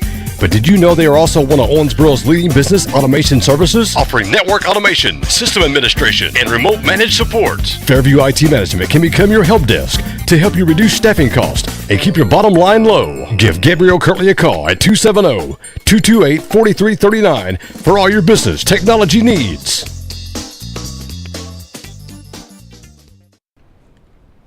And we're back from the break here, still sitting here with Tim Banks, Fairview IT Management. And Tim, transitioning out of those sports cars, did you take a break for a while, kind of get in with family, or what happened after you got out of that stuff? No, as soon as I got out of a race car, I went back to racing bikes. I started road racing again. Everybody said all these new bikes are so much harder to ride, and I got me a TL1000 and a 750 Honda I'd had for a couple of years, and I just started going back racing and fell in love with it again. Now, I had heard a story that you kind of told a little bit ago that when you got back in there, they're like, now they're different now. Now it's not the same as it was 10 years ago, and you're like, well, okay, well, we'll see how it goes. And how'd that end up? Yeah, when I quit racing road race bikes, we raced on a tire that was like 2 inches wide. Maybe it was about 3 inches wide. And then when I went back, 10 years later, they were racing on 8-inch wide tires. Right. And it was a whole different ball game. It was different. It was definitely different. It was a whole lot faster and a whole lot easier to go fast. Back in the 70s and 80s, you had to just about drag a motorcycle through the corner, and these new bikes, you could just lean over and it'd take off. So it's kind of, whereas, you really had to work them through the corners and kind of have finesse on that 3-inch tire, it got a lot different whenever you could just, kind of just glide right through them. Yeah, it was a totally different game. I mean, but I think it helped me because I was trying to ride old style with new bikes, and it made it go faster. I just felt comfortable as soon as I got on one. I just said, all right, well, this is a no-brainer. I don't imagine I could ever feel comfortable going that fast on something, 2 wheels, no roll cage, and just being able to go around those corners and dragging your feet or your knees and different things. I just don't know that I could ever be comfortable doing that. It's you either do or don't. It's just, there's few guys that try to do it that think they're doing it, and they don't need to be doing it. But if you like doing it, it's the coolest thing you can do. It's the highest of highs with nothing but you and a motorcycle when you do it right. Right. So now, you were able to step back in, be competitive, kind of started meeting up with maybe some people that were in the game before you. Yep. And started. Yeah, I went to Daytona and we raced. I raced a V twin race there, and the little kid come in second. Him and his dad. I'd raced against his dad when we went back in the 80s, 70s, and 80s, and so it kind of shook him up a little bit. But when I got back on it, I just felt comfortable on that big bike. Right. So we raced Road America and Mid Ohio and Atlanta, and we got invited to go to Daytona for the CCS. Back then it was called CCS. It's like the Busch series of NASCAR. Yeah. So it's not a factory team, but there's a lot of involvement in it. We won the V-twin race on all of them. Then we went to Homestead and won the national championship. Wow. So that was what, like the bike that's in the Speed Museum right now, and the picture, that's Daytona. Wow. So I had a good time doing it. I spent basically all one summer, just went from Road America down the coast to Homestead. Just kind of just racing, just different tracks. Yep. So I mean, again, I think we see that's been the benchmark, in your career. It's just, again, you touched on it earlier, racing the same track all the time. It does get a little bit boring. I will agree with you there. Home tracks are home tracks, but it does, feel good to come home ever so often. But it feels good to go out somewhere else, experience new people, new riders, new track. I mean, it just seems to me like it just keeps the fun in it.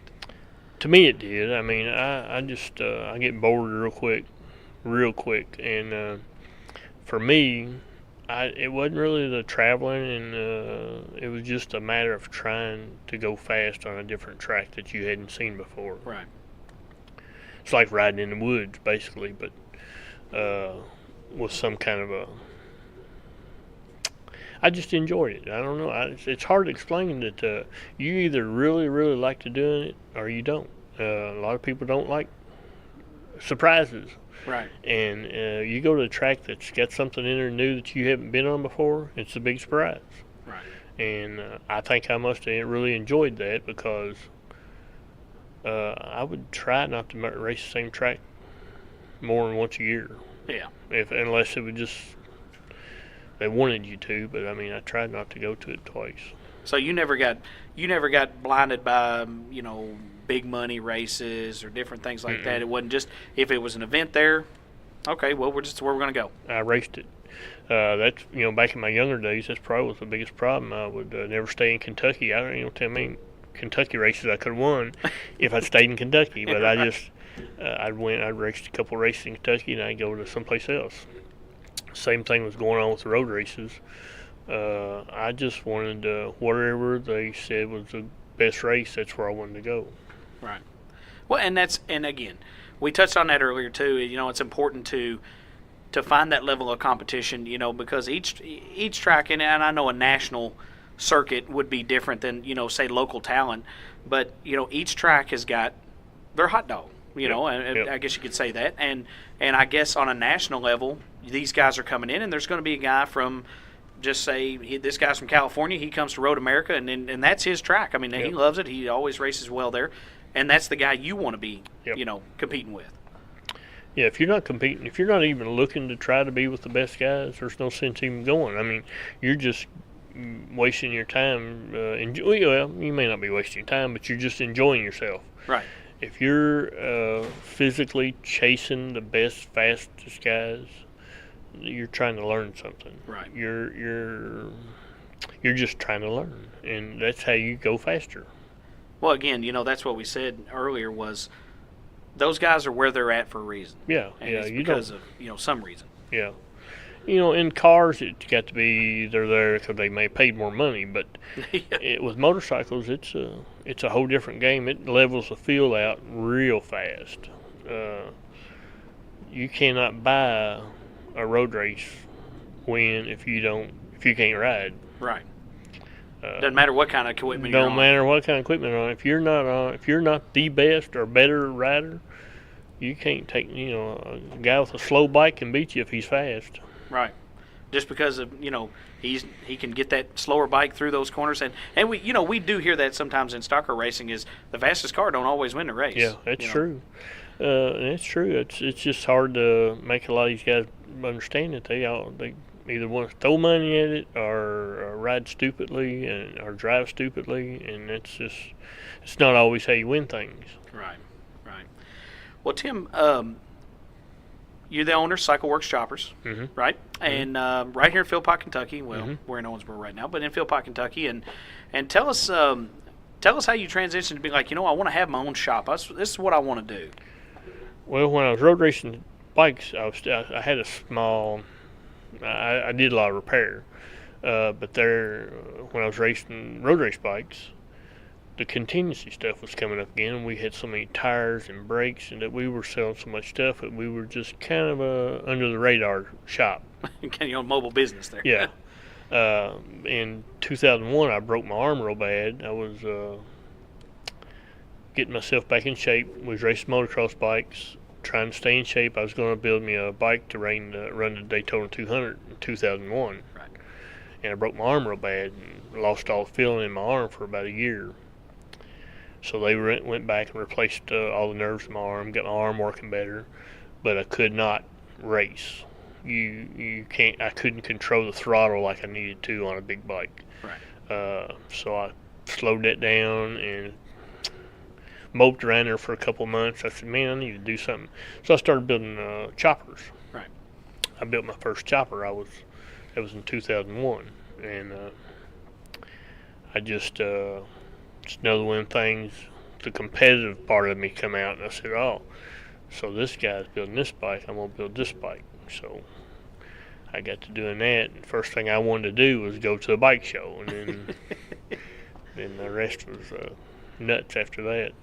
So it's just one of those things where, and we've talked about racing bikes and things like that. Were you ever just into the cruisers, the street cruisers, or the sport bikes and things like that, just to ride around town? Or all the time I raced in the 70s and 80s, I never even had a street bike. I just raced them. Wow. And just never wanted to cruise up and down the road on them. No. And then when I was racing cars, I had a few street bikes, and I'd ride them around a little bit, but I always had a bike. But when I went back in, I think it was 98 or 99, I started riding street bikes. Right. And then I started road racing them again. And next thing you know, I was racing. I went from riding on the street to racing them again, and I quit riding again. Well, when I broke my arm real bad, I kind of sat around there and, like I say, moped around. I couldn't ride nothing. I couldn't even ride a four-wheeler.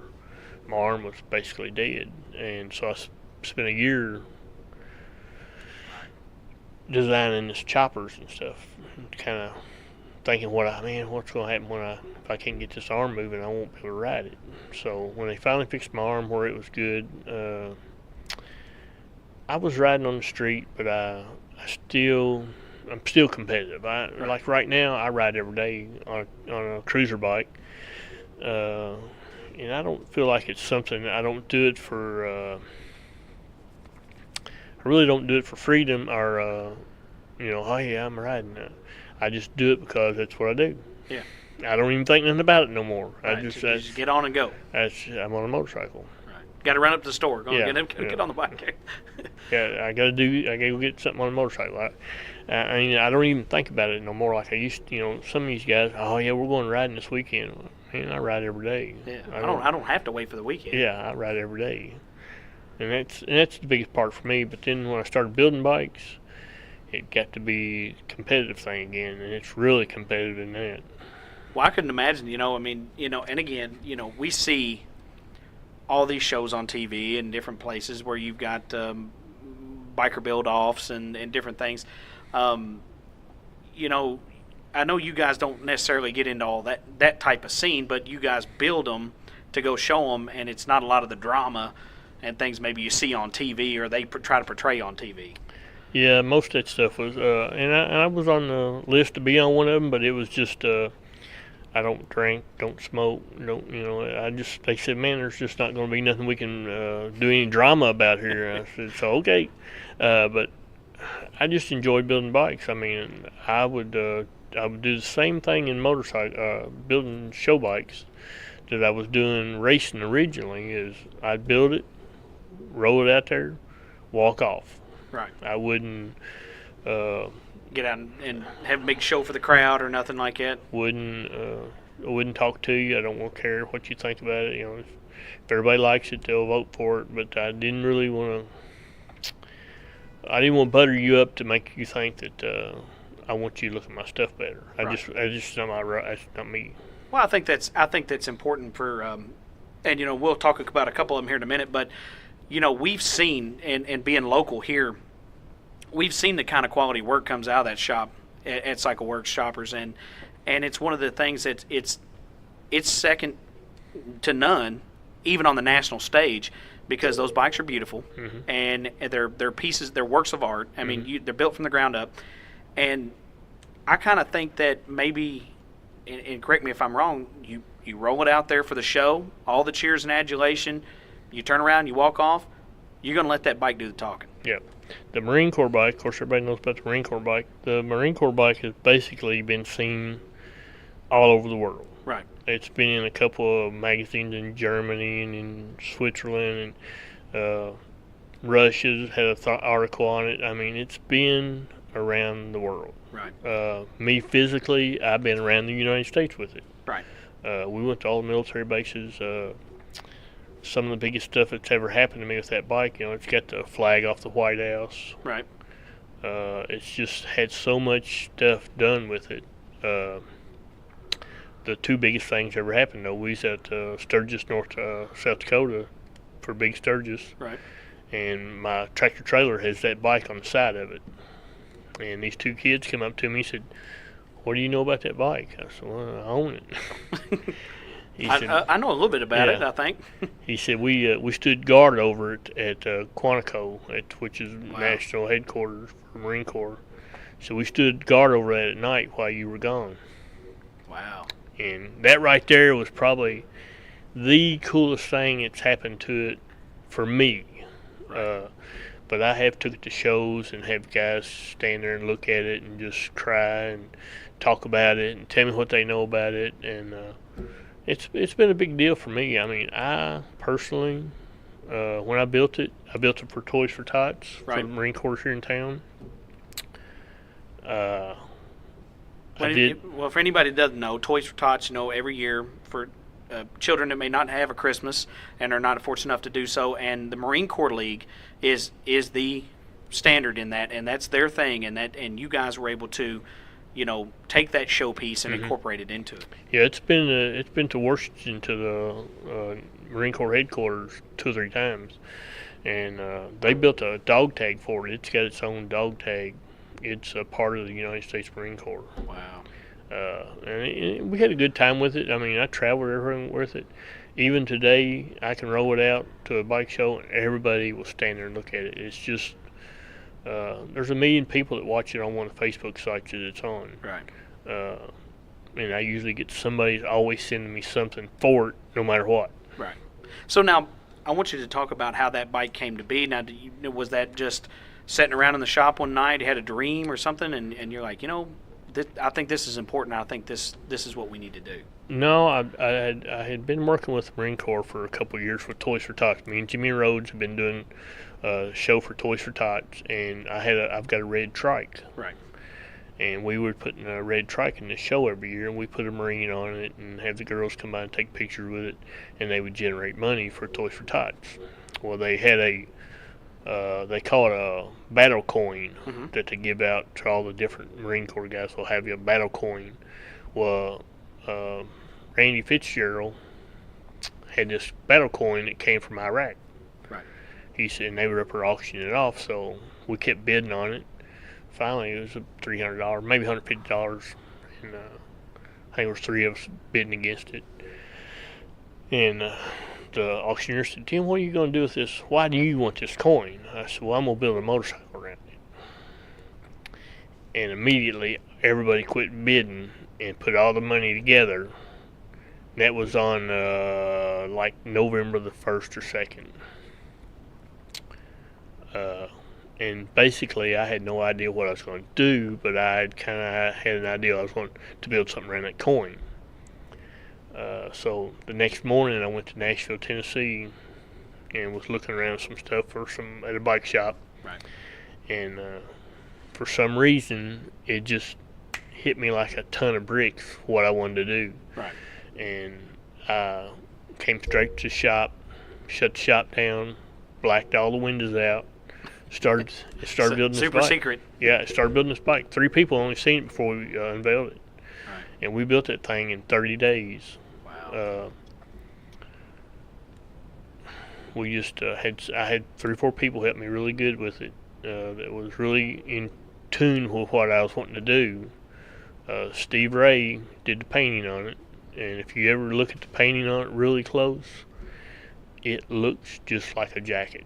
Right. Same color, same creases in it, but all the buttons and stuff that are put on the suit are exact per measurement.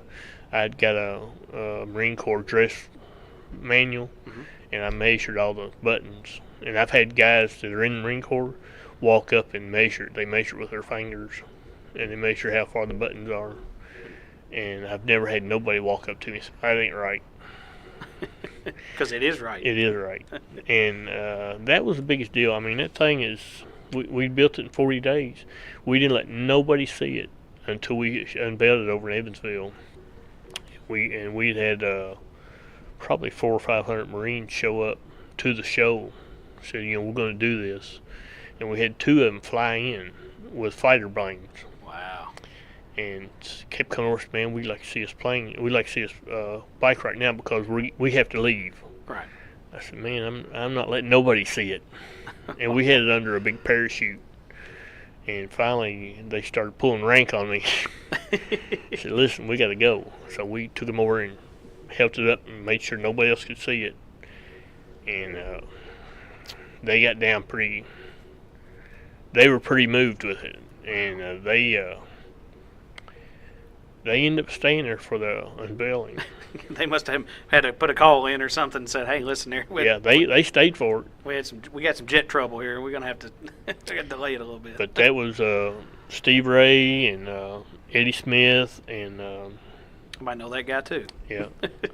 we were about the only 4 that was doing it, and I mean nobody was looking at it. We'd show them pieces of it, but nobody ever seen the bike together. Yeah. Until we had there. Well, I bet that unveiling was just, it was so moving. And you talk about it touring the country, the world, and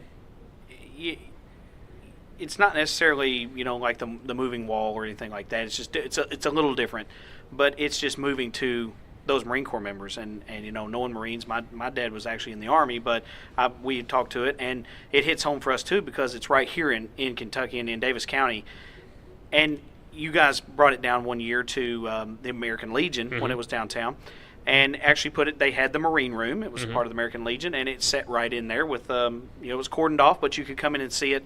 It was right during Christmas, and I remember that, and Toys for Tots Drive was on, and man, it garnered a lot of interest, and a lot of people came down there to see it, and they had a lot of donations as well. Mm-hmm.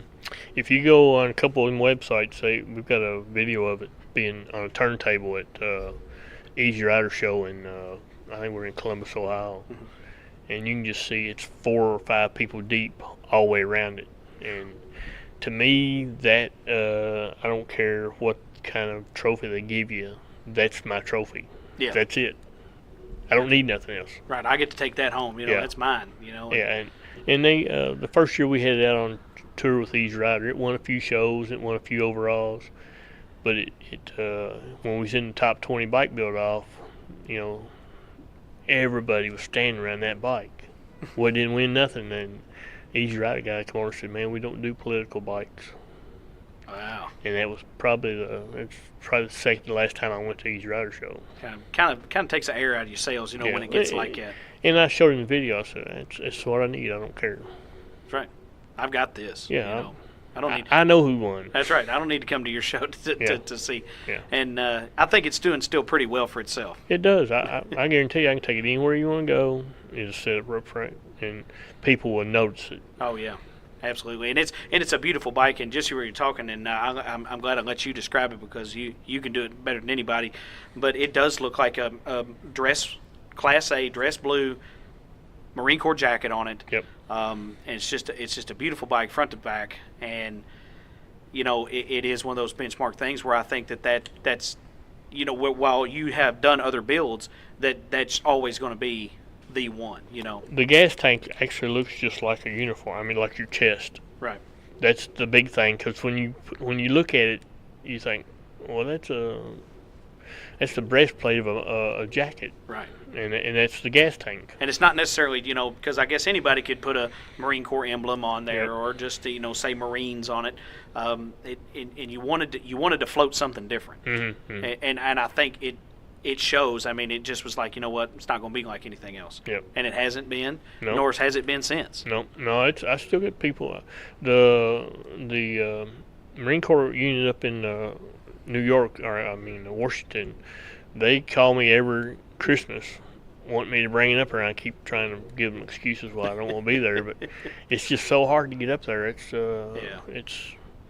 ain't a matter of money and stuff. It's just so much crap that goes on to get into that area. Yeah. I mean, it's just not like going to Well, Evansville. dragging it over to Evansville Yeah. and unloading the parking lot there, it's a Yeah. little different. But Yeah. and especially in New York at Christmas time, kind of battling weather and things. Yeah. So we'll talk about a couple of the other builds that you guys have done that are real special to you guys. Well, the breast cancer bike, to me, I think was, my mom went through breast cancer at the time, and I had 2 or 3 friends who were going through it too. So when I built it, it was all about breast cancer. Right. It's a pink bike. The gas tank is formed into a heart. If you look at it above, the seat looks like a ribbon. And if you stand around and look at it and count around enough, you'll find there's 29 ribbons on the bike. Right. Different thing, like ribbon holding the brake pad or brake caliper on. And, the brake tail lights all made out of ribbon. But we unveiled that for the city of Orangeboro at the time, and for the tourist commission. Right. And I enjoyed it. I mean, I had a good time with it. It was kind of hard to build there for a while we were building it. We had so many women coming up, and they was watching us build it on Facebook, and they would come up and want to see it and talk to you about it. And that was kind of hard, so we had to kind of slow that down, let everybody let me build it, and then you can look at it. But Right. It won the Easy Rider Show overall at Nashville. Wow. So it's won its fair share. Well, and I guess it's not a problem. It's a good problem to have whenever people want to see it and things like that, because, while it's a huge thing in America, especially every October, it seems like the whole United States turns pink, and it is one of those causes it's very, very important, and we can lose women to that just like we can lose anybody to anything, and it's a big deal. Yeah, I rode it at Daytona one year during Oktoberfest, and of course it ain't got no license or nothing. But I was riding down the road, and the state trooper pulled me over and said, "Where are you from?" I said, "I'm Kentucky." He said, "That's the breast cancer bike, isn't it?" I said, "Yeah." He said, "Come on, follow me." And he took me to where I was going. I was going to the New Smyrna Speedway. Right. New Smyrna Speedway down there has a breast cancer awareness week during October. Right. And we took that bike down there and put it down there, and the cops down there were just flipping out. They absolutely love it. Yeah, they didn't care that they had no license plates on it or nothing like that. Just, come on. If you'd have been on your bagger out there, by God, they put you under the jail or something. Yeah, and they have. Oh, listen now. No, you ain't got no warrants nowhere, do you? We don't Not talk about anymore. it. Well, Tim, that's a pretty cool deal. How it's just coming along, and the fact that I guess the thing that I love about it the most is it's right here in Davis County, and to gain anybody who can gain national notoriety for our little area right here is just awesome to me. And that's what it was. I mean, the first time I won one of the first shows, that was like, all right, and then I just went crazy. I started building bikes after bike after bike. All total, I won 14 Easy Rider Nationals. I've been in the top 20 bike build-off show, which is in Columbus, Ohio. I've been in it twice. Right. And that's what that's my reward. This is where I want to go. I want to do this. I want to do that. I'm not happy with just sitting here and saying, well. So now my big thing is this year. I don't know if we've talked about it yet. I'm going to ride. Next year's the 50th anniversary of Easy Rider. Right. And me and a few other people are going to ride from Mojave Desert, which is in California. That's where the Easy Rider started. We're going to ride to New Orleans. Right. It's 50th anniversary. And really what we want to do is we're going to use it to promote Toys for Tots. Right. ALD. Have you heard about that? I have not. It's I'll get you a link with it, but it's so you can test young boys when they're born for a disease. Right. And we're going to do breast cancer. So we're going to take donations on how far we ride. I'm going to ride every bit of it, but we're going to ride and do a donation on it, and then it'll be 2019. It'll be Toys for Tots and breast cancer then. Wow. So, and you guys said that we talked about it a little bit ago.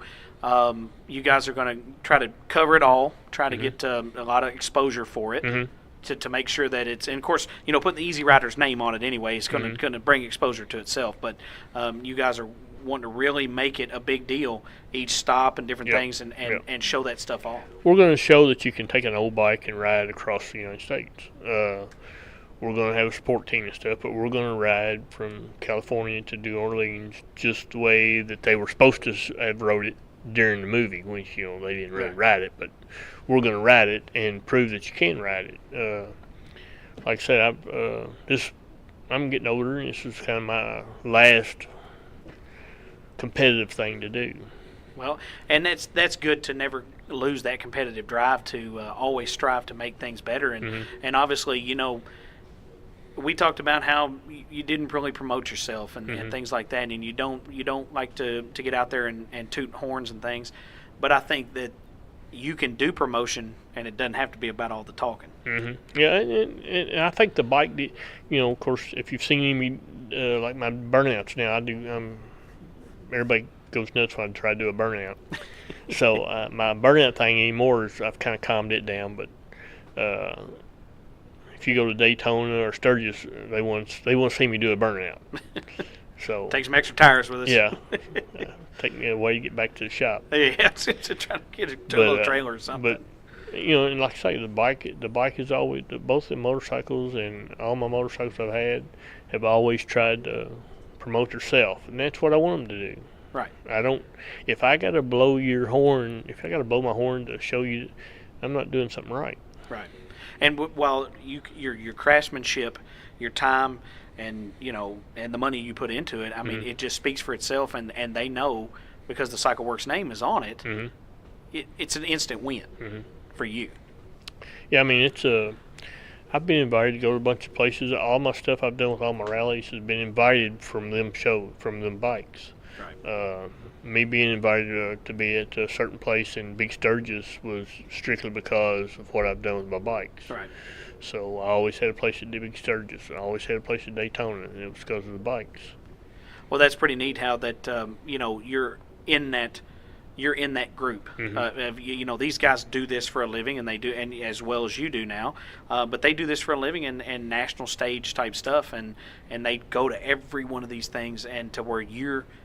They know you're coming. Yeah, they know you're going to be there. I've had in the last couple of years, I had a couple of guys, or this year I had a couple of guys come up to me and said, "Man, we know you didn't go to Daytona, but man, everybody down there knows you." I said, "Well, yeah, I've pretty much been all over Daytona at one point in time." Well, that's pretty neat, man. And well, now I want you to talk about one thing, and it'll probably be a little bit different discussion on this episode because I want you to talk about social media and how you've been able to. Talk about, you've got several followers on social media for Cycle Works and also the Marine Corps bike and things like that. But talk about how social media has either has helped what you've done in the later part, because I know social media really didn't exist back then, but racing, motocross and things, but nowadays, a lot of people use it for nefarious things, but it can be a good thing. And it has. I probably got more people following me on Facebook than I probably ought to, but it's because I've worked at Daytona, I've worked at Sturgis, I've worked all over the country, and people follow me with that. Right. And they know if they need something, they call me. If they need to know an answer, they call me. So that's social media is big. Right. I mean, it's these guys that ain't on Facebook and stuff like that, they don't really care, or they're not trying to promote anything. Right. But I can put something on there right now, like we're going to bike night tonight. Mm-hmm. There'll be 30, 40 people immediately. Hey, we're going, Right. and that's a big They'll thing. see you there, Yeah. Whatever. So, but I guess it's again, that's one of those things where you don't really have to talk to people. Mm-hmm. You can kind of just promote. You can just kind of put a little blurb out there, picture, whatever like that, and it just goes. If you see anything I ever do, I always put a picture of some bike I've got, or I'm playing with, or I'm dealing with. I always put it on there. Matter of fact, my Facebook page don't even have a picture of me. It's got a picture of the Ring Car bike. And well, why not? You know what I mean? And it's been like it since I've been on Facebook probably 10 years. That's where that's how it's been. Right. I just don't. I don't need to be seen. Yeah. I need to be heard, I reckon. Just or typed. Yeah. You can be typed. I'm going to be typed. Yeah. Typecast. Typecast. Yeah. But that's pretty neat, man. That social media has been able to do for you guys. And do you find that with CycleWorks, people can connect with you for all the United States, and they can kind of keep following what you're doing. You can follow what they're doing, and you guys can be connected without having to be at a show or different places like that. Yeah. Probably 6 or 7 years ago, they did what we're doing right now. We did it's called Mechanics on the Road, and we did something with it, and a lot of people followed it for a while, but it was none of them things. Once they stopped promoting it, it was just over with. Right. But yeah, I've got people come into my shop all the time from Florida and from Nashville and Indianapolis. I mean, just someplace all the time different. So is it now you find that brings in a lot more customers that want to come to you specifically? Or sometimes most people have dealt with me on the rally side of it. Right. And they've trusted what I've done on the rally side, and they've come back to they'll make the trip from Nashville or from Louisville or something to get their bike worked on. Wow. So you guys full service shop. You can work on them just as easy as you can build them, right? Yep. Yeah, we can tell you we don't want to work on them too. Yeah, you see the 500 bikes I got out here. I got to get to them first. Yeah. But I try to keep everybody happy. I mean, there's few people you just can't make happy, but that's always that's always one thing. They all know I do the best I can to help them. I won't never leave them stranded if I don't have to. Right. Well, that's just the kind of person Tim Banks is, and that's I think this episode has definitely shed light on that. And but one thing I want to ask you before the Hall of Fame stuff is, do you have any advice that you would give? I mean, you think about all these kids today. You started out. You were a kid once. Mm-hmm. I mean, I think that's a given. But starting out in racing and motocross and things like that. But is there any advice that you can give these kids these days that maybe get that face out of that cell phone and get it onto working on a motorcycle or a race car or something like that? The biggest thing is you need to work on your own stuff. You're never going to learn how to do any kind of racing if you cannot repair it. Right. If you watch even a NASCAR, you'll think all them guys that are sitting in them seats, 50% of them can get out and tell you what's going on. Right. The other 50% can't, and they're usually the ones that are struggling when something goes wrong. Because they don't know where to look. Yeah. If you cannot, I've got guys come here all the time with their bikes that don't understand how they operate. How in the hell do you ride this thing if you don't understand how it operates? Right. Even just riding on the street, you need to know a little bit about what's going on. So if I was going to tell somebody to do something, I grew up. I'm illiterate half the time, but I loved machine work. Right. So they put me in machine work as soon as I was in high school. I went to vocational school. And that's probably what saved me, and that's what saved my racing, because I could build stuff for my race bike. Right. Instead of having to wait and buy this or say, try to get this. If I seen it, I built it. And that's all I needed to do. And that's helped me a lot. So if I was telling somebody if they want, a young kid wanting to learn something, go to a machine shop or go to a trade school, learn how to be a mechanic, shop, do something like that. Learning how to play Pac-Man or something don't mean nothing. Right. Don't mean a piece. They're right now they're talking like with all NASCAR. They're all using these simulators. Mm-hmm. You can't do it in motorcycles. Right. You can do it in cars, but you ain't gonna do it with motorcycles. Yeah, you're not going to be able to, feel how that bike's going to feel in the turns and lean and do it, because you got to be one with that machine. Yep. I think we've established that for sure. Yeah, so I'd say if I was going to tell somebody to do something, I would definitely get into machine shop or some kind of mechanical school where you can learn as much as you can about whatever you're doing, cars, motorcycles, whatever you're trying to race. Right. You have to know how to take care of it. You cannot get out of it and let somebody else take care of it, and then you get back in it. You're not gaining anything. Right. Does it? I kind of feel this way, and I think you probably do too. It means more to you when you're able to do it yourself and not have to wait on this person to get there, that person, or this part or that part. You can do it yourself, and it just there's a sense of pride in that people I don't think realize. I built a set of air jacks to go on my road race car when I went to Daytona one year, and 2 other teams had them, Jack Roush, the BMW factory team, and me. And I built mine. Right. And that was the coolest thing. We went over and put air in that thing, it lifts the car up, and I was like, there you go. I didn't care if they were going 50 mile an hour faster than I was. Yeah, that's not the point. Yeah, that's not the point. I got my car lifted up on all 4 wheels. That's right, and I didn't have to use it. I didn't have to jack it up, do all this. To me, that was at that point that was important. Yeah. And just like Mike Royal and Dale Robertson, they were kids when they went with me to do that. We wasn't doing, but we were there. Yeah. We wasn't in no way we were more in the way than we were anything, but we were there racing. Right. And I think it helped Mike. I think it helped Dale Roberts. Every kid that I took with me, I think it helped them all. Suitcase Jake, he went with us. Suitcase Jake Billy Igler. Yeah, he went with us. I tried to have a good time with it. Right. It was what I thought was fun at the time. Right. And if I was trying to tell somebody to do something, it would be to learn how to repair your stuff, keep up your stuff, and probably to be promotion of yourself.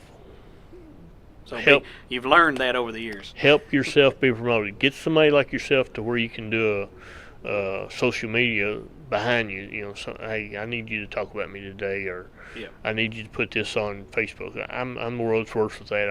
It'll go 2 or 3. Back when we was doing a lot of bike shows, it might be 3 or 4 days before I ever seen it. Oh, we just won the East Rider show at New Orleans this week. Yeah, we just got home. Yeah. That was back on Monday. Yeah. Yeah. Well, I think that is important that kids learn that, and young people getting into the sport, and no matter what you're doing, motocross and bikes or cars or go-karts or what have you, I think it is important that you learn how to do that your own. It is. And like I say, I've learned the hard way. You got to promote yourself.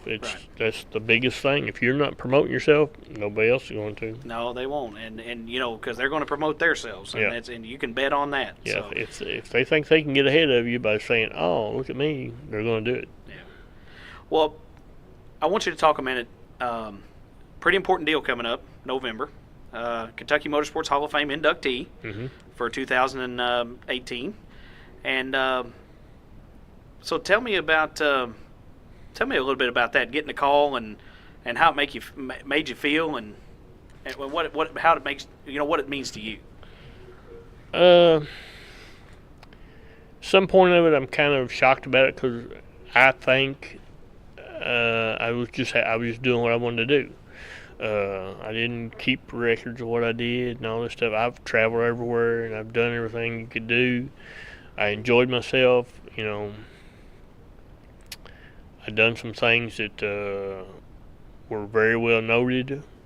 I've tried to be cool with everybody. I've tried to get along with everybody.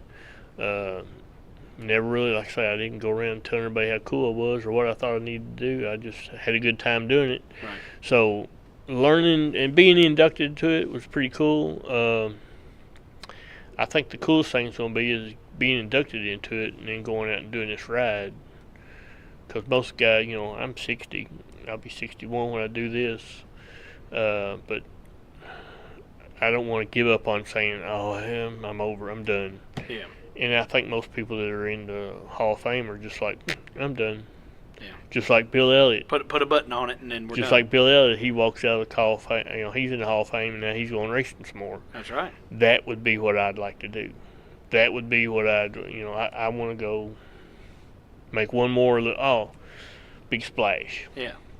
Well, and I think, you know, that's important too, is maybe it's not the end of the road. You know, No, being in the Hall of no. Fame, maybe not the end of the road. No, it's showing that you're slowed down a lot. Yeah. And I have. I haven't raced. I haven't raced in anger since 2001. Never know when it might flare up though. I don't see it flaring up.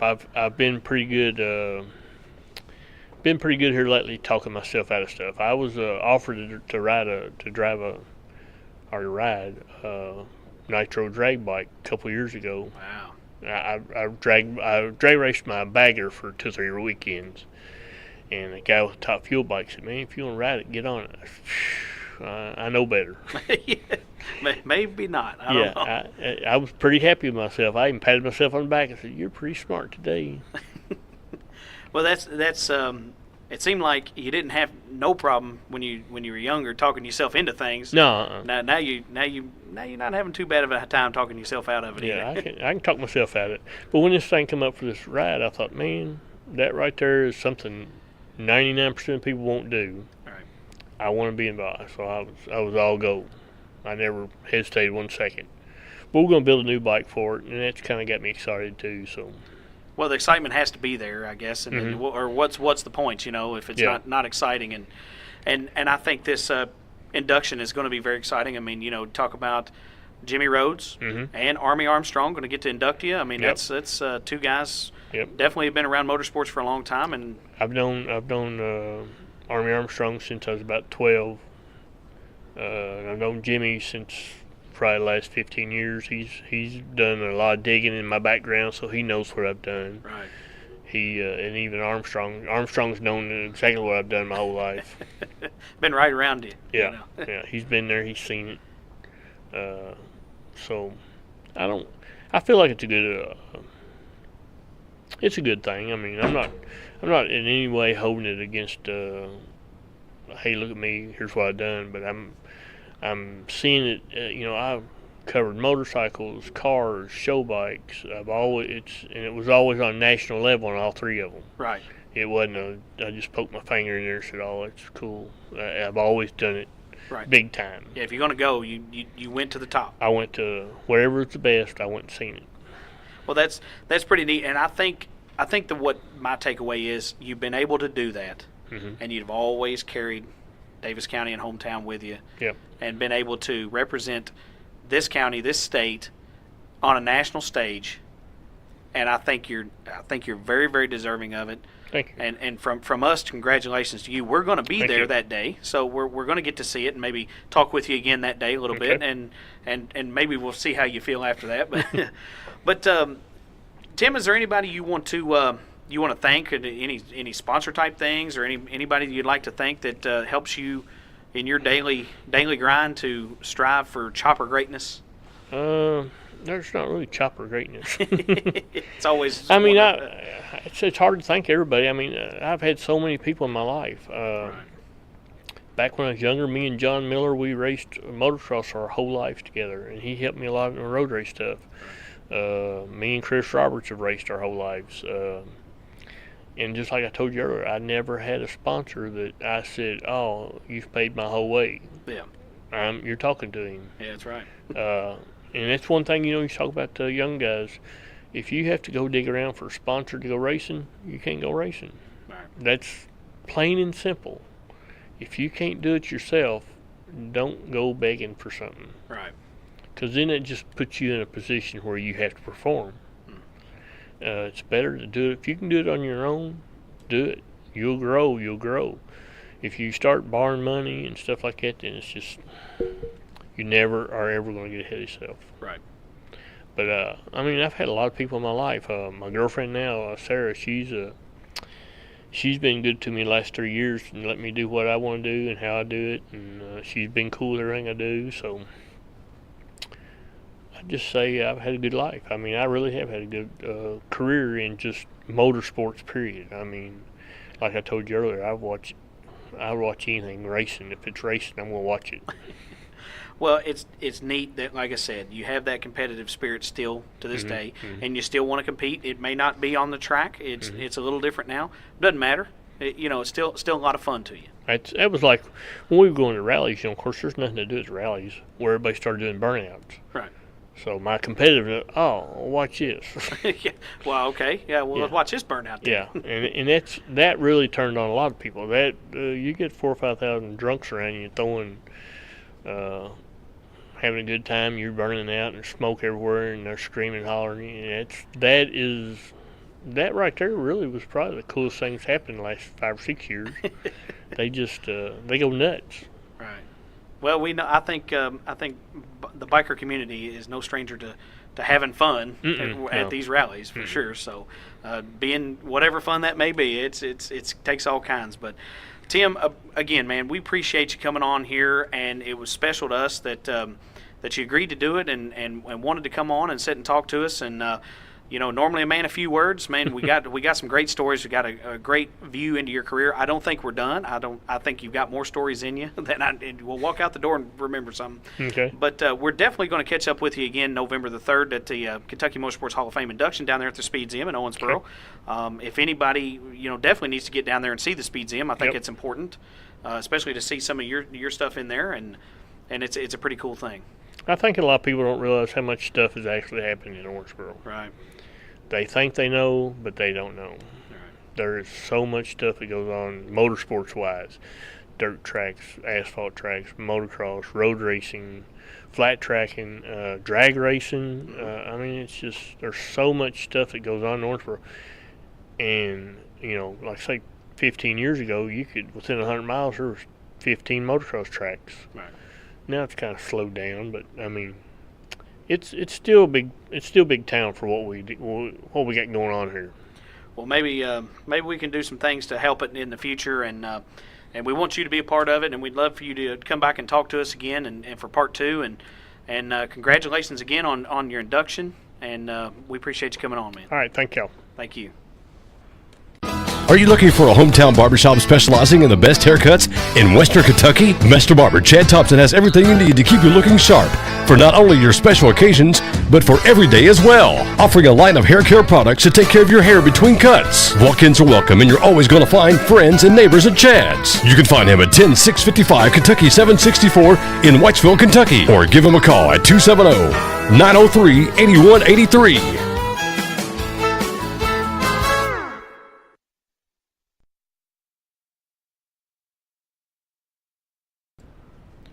And we're back. We got the checkered flag waving, man. It's been another awesome show. And before we talk about get into some of the stuff with that Tim Banks covered there, it was an awesome show, man. I cannot believe it. I was excited again for this show, just like I have been for all of them. And man, it delivered. And a Hall of Fame worthy career. But before we get into that, let me go ahead and throw it over to the ladies of the Red Cross, because they were nice enough to give us an interview there at Windy Hollow Speedway and about some of the stuff that they're doing. So let's throw it over to them, and we'll be back here in just a second. Back here in the at Windy Hollow Speedway for the Hope for Henry's race and the Henry benefit, and we're sitting here with the ladies of the Red Cross, the American Red Cross, an important institution all over America. And ladies, just come on to the podcast here and introduce yourself. Hi, I'm Kathy Grachowski. I am an 18-year veteran with the American Red Cross, and this is my sister, Hi, I'm Lois Caraway, and I'm also a 18-year-old 18-year-old? veteran. 18-year veteran. Can you think of that? Yeah. Anyway, been with the Red Cross since our big tornado in Owensboro. Right. We've been on lots of deployments, and right now we're doing fire safety. Yeah, you're doing fire safety tonight here at Windy Hollow Speedway, and we know that it's after a tragedy that the Henry family has lost several family members in a tragic fire in Fordsville, and we appreciate you all, I guess, from Windy Hollow Speedway and us for coming out here and coming out here with literature and telling people what the Red Cross is all about and what they can do in the event of emergency or a fire like that, a disaster, and you guys are here to help. That's right. We have home fire safety checklist. We have pamphlets to tell you emergency supply checklists like medications, extra batteries, extra phone chargers, children's favorite toys, flashlights, batteries for those. There's just a world of little things that sometimes you just get in a hurry and you just plain old forget. And then we also have a new program that we're doing with 3rd through 6th graders. Mm-hmm. This is called the Pillowcase Project. I'm going to let Lois tell you about this because that's her expertise. The Pillowcase Project, we have been partnered with Disney, and they furnish our pillowcases. Right. And we have a program, we teach them about fire safety, safety through earthquakes, tornadoes, floods. We give them this pillowcase and we let them decorate it and all that. Right. And then they put their favorite toys, pictures of the family, phone chargers, everything that's important to them. Right. We ask them not to take it through a fire because for fires you get low and go. Right. And you don't want to be carrying your pillowcase. Right. But for tornadoes, anything that you have a little bit of, a little bit of time, grab that pillowcase. You have everything you need. It has phone numbers and that sort of thing in it for your family contacts. So Pillowcase project is really great. And we do our smoke detector installs. Right. Between these two, we have saved 9 lives for sure with our Pillowcase project and our smoke detectors. So. Well, tell us about that smoke detector program a little bit more for people who may not know that that service is available to them. All right. Our smoke detectors are, we install them for free. They're a 10-year battery. It's a lithium battery. All we ask is you check them every 6 months, just like you do a normal smoke detector. We go around, any homeowner signs up, we go around, we install them. It's all for free. The smoke detector is free. The installation is free. All they have to do is call our office or get in touch with any Red Cross worker, any fire department. So you all work with the local fire departments, the volunteer departments, paid crews to make sure that that's something that's available and people know that. Absolutely. And during our flood, I was feeding the guys that were sandbagging, the Masonville Fire Department, Stanley Fire Department. They were doing sandbags for us. So I would take food to them so they'd have plenty to eat. They'll be well taken care of. Well, that is something, and a lot of people, I think the Red Cross gets maybe overlooked a little bit, especially when in disaster, because I think people just don't, and it's not that they, I think they overlook it just because they've got so much going on at the time, and I think it's important to come out to events like this and maybe, get that literature out here because you've got so many pamphlets and especially about the pillowcase. You have that out here so the kids can see it, and also your smoke detector so that people know, exactly what you guys offer and what you can do. That's our most important point, especially especially here today. That is the point that we are trying to strive most ardently here today. Please, please, please get your smoke detectors, get those things installed, and teach your children where to go, where to meet, where to there are just so many points that we teach the kids not only through our material but also through this pillowcase project. Right, and being a 911 dispatcher myself, and we do work with you guys to call you out in an event of a fire or things like that, and it's always, everybody's just always so nice, and they just immediately, they don't ask a whole lot of questions, just where do I need to be and what I need, I need to do. I'm going to get this together. Let me call who I need to call, and we're going to take care of it. It's wonderful that we as Red Cross volunteers. This is the most humbling activity I have ever done. Right. And it's it's wonderful to me Mm-hmm. when I know that that a person is in their darkest hour, when they have lost completely and totally everything, that I can go there, and if I do nothing but give these folks a hug and let them know that there's somebody there that will help them. And not only does the Red Cross have resources, but we partner with other entities in town so we can make sure these folks are taken care of. Well, I think that's what a lot of people don't think about either. Is in the event of a tragedy, just like we've had here recently, that you're looking for a friend, and you're kind of. People are lost on scene it because they've lost their belongings, they've lost their home, and heaven forbid they lose a family member. And I think it's important to have somebody there who they can lean on. I mean, family may not be able to get there as quick, Absolutely. and the fire department or EMS personnel are they have a job to do, and it's important that they're trying to keep people safe as well. But if you can have a friend, and it doesn't have to be anyone I think you guys have established that quite well, that it doesn't have to be anybody it's a friend no matter what, and Right. it doesn't matter who it is. We have got friends from Texas, all across the country, everywhere we go and deploy for whatever disaster it is. We just have friends. We have even adopted sisters. We're from a big family, but we just keep adding to our family. Granny would be proud because we keep adding so many sisters and brothers to our family. Well, it's super important to be there for somebody, to be able to comfort them in that time of need, and you guys offer many services to putting them up somewhere and helping them find resources and water and food and things like that, and it's important because a lot of times you don't know what to do right after a fire, and you're not thinking about where am I going to shelter myself and where am I going to eat my next meal, things like that. It just doesn't cross your mind in something like that. I think that's one thing that sort of we try to send that message home, is to have a plan, be prepared and have a plan. And that's like with the pillowcase project and the fire prevention material. And sometimes people just don't think about, well, it's not going to happen to me. Right. But it's just, a tragedy is a tragedy, and we just want people to be prepared, have a plan and be prepared.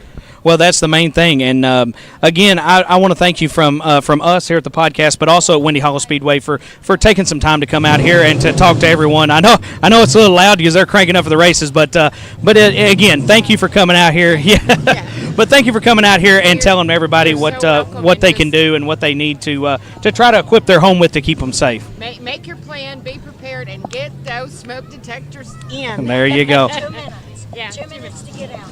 You've got 2 minutes in a fire to get out of your house. Right. And meet and In a find your safe family place. and 2 minutes is 2 minutes. That's all it takes. Well, and let me tell you, working in emergency services, I can tell you how quickly 2 minutes can go, and you won't even think it, and 2 minutes will be gone before you know it. So, again, ladies, thank you from us and Windy Hollow Speedway for coming out here, and we hope you enjoy the races and get some literature out there. Thank you. You'll have a good night. We absolutely appreciate their time and the absolutely, information yeah. that Yeah, they it's good gave us.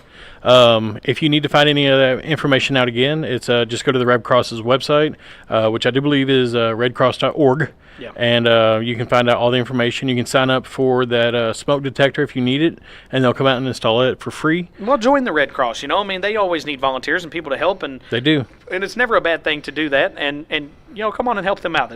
It's a worthy cause. Absolutely. Red Cross has been around a long, long time, and they're not just blood. They don't just do blood drives, and they don't do things like that. Not just things like that, but they're all about fire safety and home safety and things like that. And what they're doing with the kids with the pillowcase program, That's fantastic. that's a good deal. And a lot of times people don't realize when we talk about first responders to a disaster, people think about fire and EMS and police and everything. The Red Cross volunteers are also part of that first responder crew. If someone's house burns down and they don't have anything, the Red Cross is right there on the spot to help make sure that they're taken care of and their life is not disrupted any more than it already has been. No, and it's a serious thing, and I know that a lot of times it's just like Scotty said. You don't need it till you need it, and things that you don't think about till it happens. And Right. and I know that it's a sad thing, but the Henry family is a prime example of that, and I'm sure they didn't think about it until it's happened, and the Red Cross has stepped in and helped them, and a lot of other people are doing the same thing as we are here in the racing family. It's a big deal, Right. And it's a good thing. Now, What I want to talk about is getting back into Tim's interview there. Man, Hall of Fame career. Can you imagine all the stuff he's done? The things he's seen. Right. I mean, he's been doing this for a long time, Yes. and if you want to talk to somebody about the state of racing and the way that racing has been for the past 40 years, 50 years close to, he can absolutely be the guy to tell you how it used to be compared to now. Right. And we didn't specifically get into the state of racing with Tim, and it just sometimes it don't feel right. You know what I Right. mean? It's just the way the interview's going, and he was having so much fun telling about his careers, and I say careers because he's had motocross, superbike, sports cars, stock cars, professional, competitive bike building. Right. How many careers has he had? And he's been successful in every single one of them, had a great time, still doing it to this day. And, national success, national notoriety. Right. They know him at all the bike shows.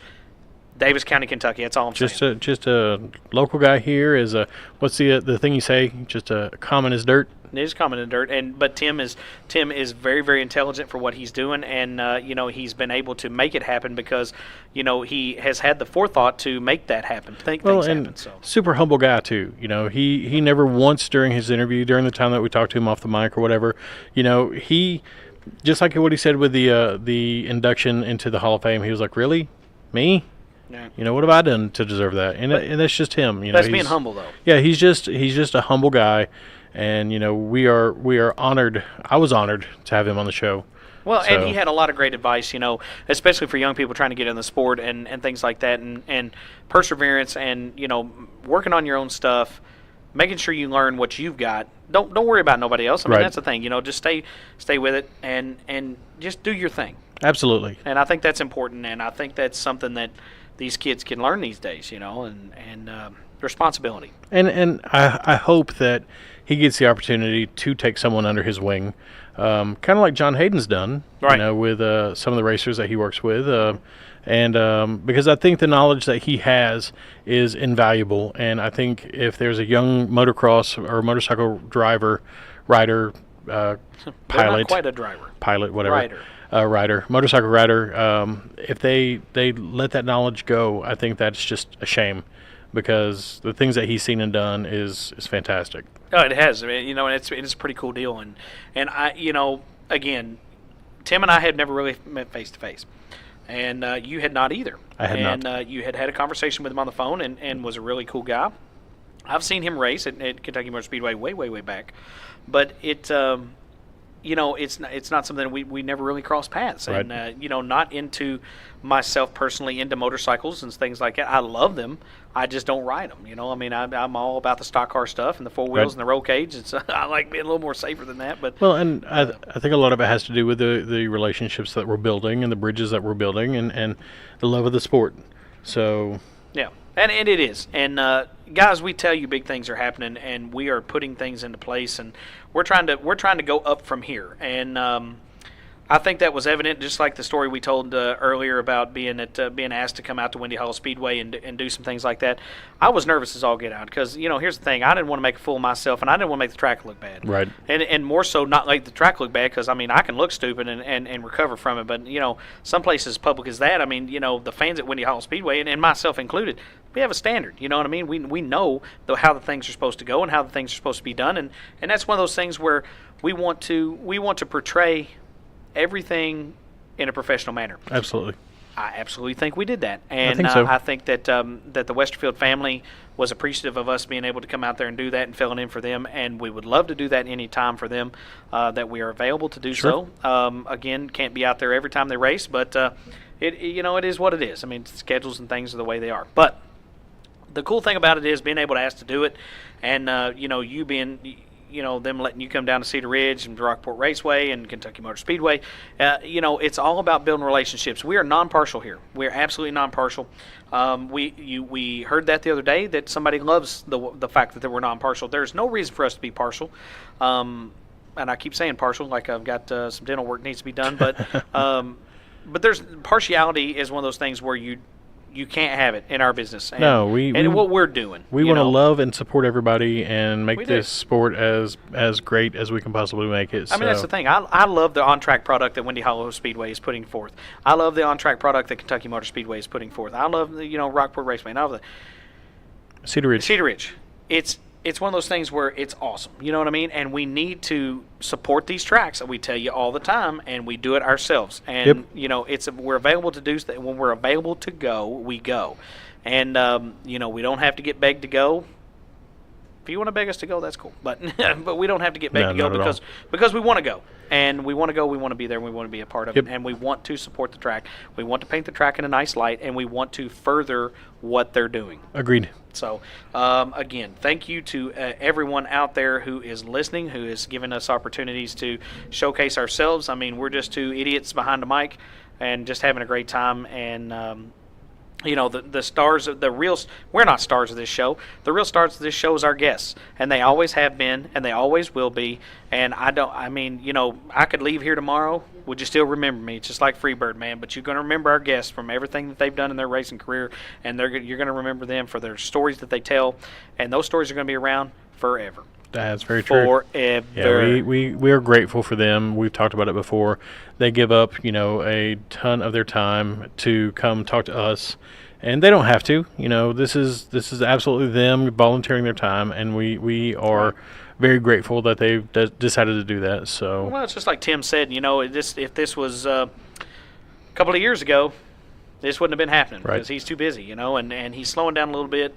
Not slowing down with age. He's just slowing down on purpose so he can enjoy things. And, sure. He is very, very much appreciative of everything he's done, and it was proved so in this episode. I agree. So now, go see Tim at the Kentucky Motorsports Hall of Fame induction ceremony. That's November the 3rd, 2018, right there at the Speedseum at the Owensboro Davis County Museum of Science and History. Yep. That is downtown 2nd Street, right there in beautiful Owensboro, Kentucky. It's a good thing. If you haven't been down there, go down there, see Speedseum, see your kid, take your kids down there. You can look at dinosaur bones anytime, but you need to go down there and look at the racing stuff. That's Agreed. Cool. That's what people. Agreed. That's what it was built for. Yes, absolutely. So we're going to stick with that. Yeah. So it's a good thing. If you would like to support the podcast and like to come on as a sponsor, you can more than do so with that. We are more than happy to let you do so because we want you to. But our sponsors here at the podcast, Lori Campbell Home Realty, Willie's Carburetor Dyno Shop, High Octane Racewear Graphics and Apparel. It's more affordable than you think. They found out the easy way. You can find out the easy way too and come on and be a supporter of us. Now, if you want to support our all sundry of businesses that are on our race car and also at the podcast, Mach 5 Race Cars, Parts and Carts, Fairview IT Management, Martin's Towing Recovery, Chad's Barbershop, Glenstone Construction, Slingshot Media, Red Star Graphics. You can find us, and we did not say this earlier, but if you need to find us on social media to listen to the podcast, you're already listening to this. Hopefully your friends clued you into it.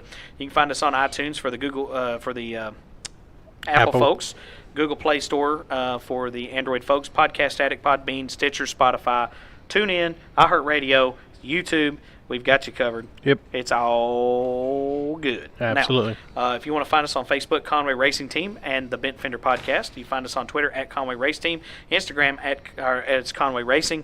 You can find us www.conwayracingteam.com, also www.thebentfenderpodcast.com. You can. Who else do they need to go see, brother? They need to go see our buddy Blake Smith every Monday night from Maloney's on Highway 54 in Owensboro. That is from 7 to 8:30 for Regional Motorsports Power Hour. Be a guest on a show. Be a supporter in the restaurant. Get 25% off 12 or 16-inch specialty pizzas. Right. Rub elbows, shake hands, hang out with your friends and your family because I'm sure that you're going to know some people that are sitting in the restaurant with you. Right. You can listen to that show if you're not there live, which we want you to be there live. You can listen to it on all the Cromwell radio stations, but primarily on WBIO and ESPN The Game, which is 1027. Yep. He does a great program there. Now, get out there soon because his season is almost over. Yeah, it ends in September, the end of September. So he'll be done for the season. Still more racing, so it's going to be some good stuff. So it's a good deal, man. Just get out there and support some people, and it's going to be all right. I think so. So from everyone here at the Bent Fender Podcast, we appreciate you hanging out with us and appreciate you being with us. And enjoying our guests. That's the main Agreed. thing. So, if you would like to, again, contact us, let us know how you like it. Get us in touch with guests. Mike Royal was able to do that with Tim Banks with us today, and we appreciate that from him. So, well, we're done, buddy. We are. We made it through another one. So, until next time, you're Wes the Bagger Lou Allen. I am. I'm Nathan Porkchop Conway, and we'll see you next time. You've been listening to the best up-and-coming motorsports podcast on the internet. Tune in next week to see who we're trading paint with on the Bent Fender Podcast.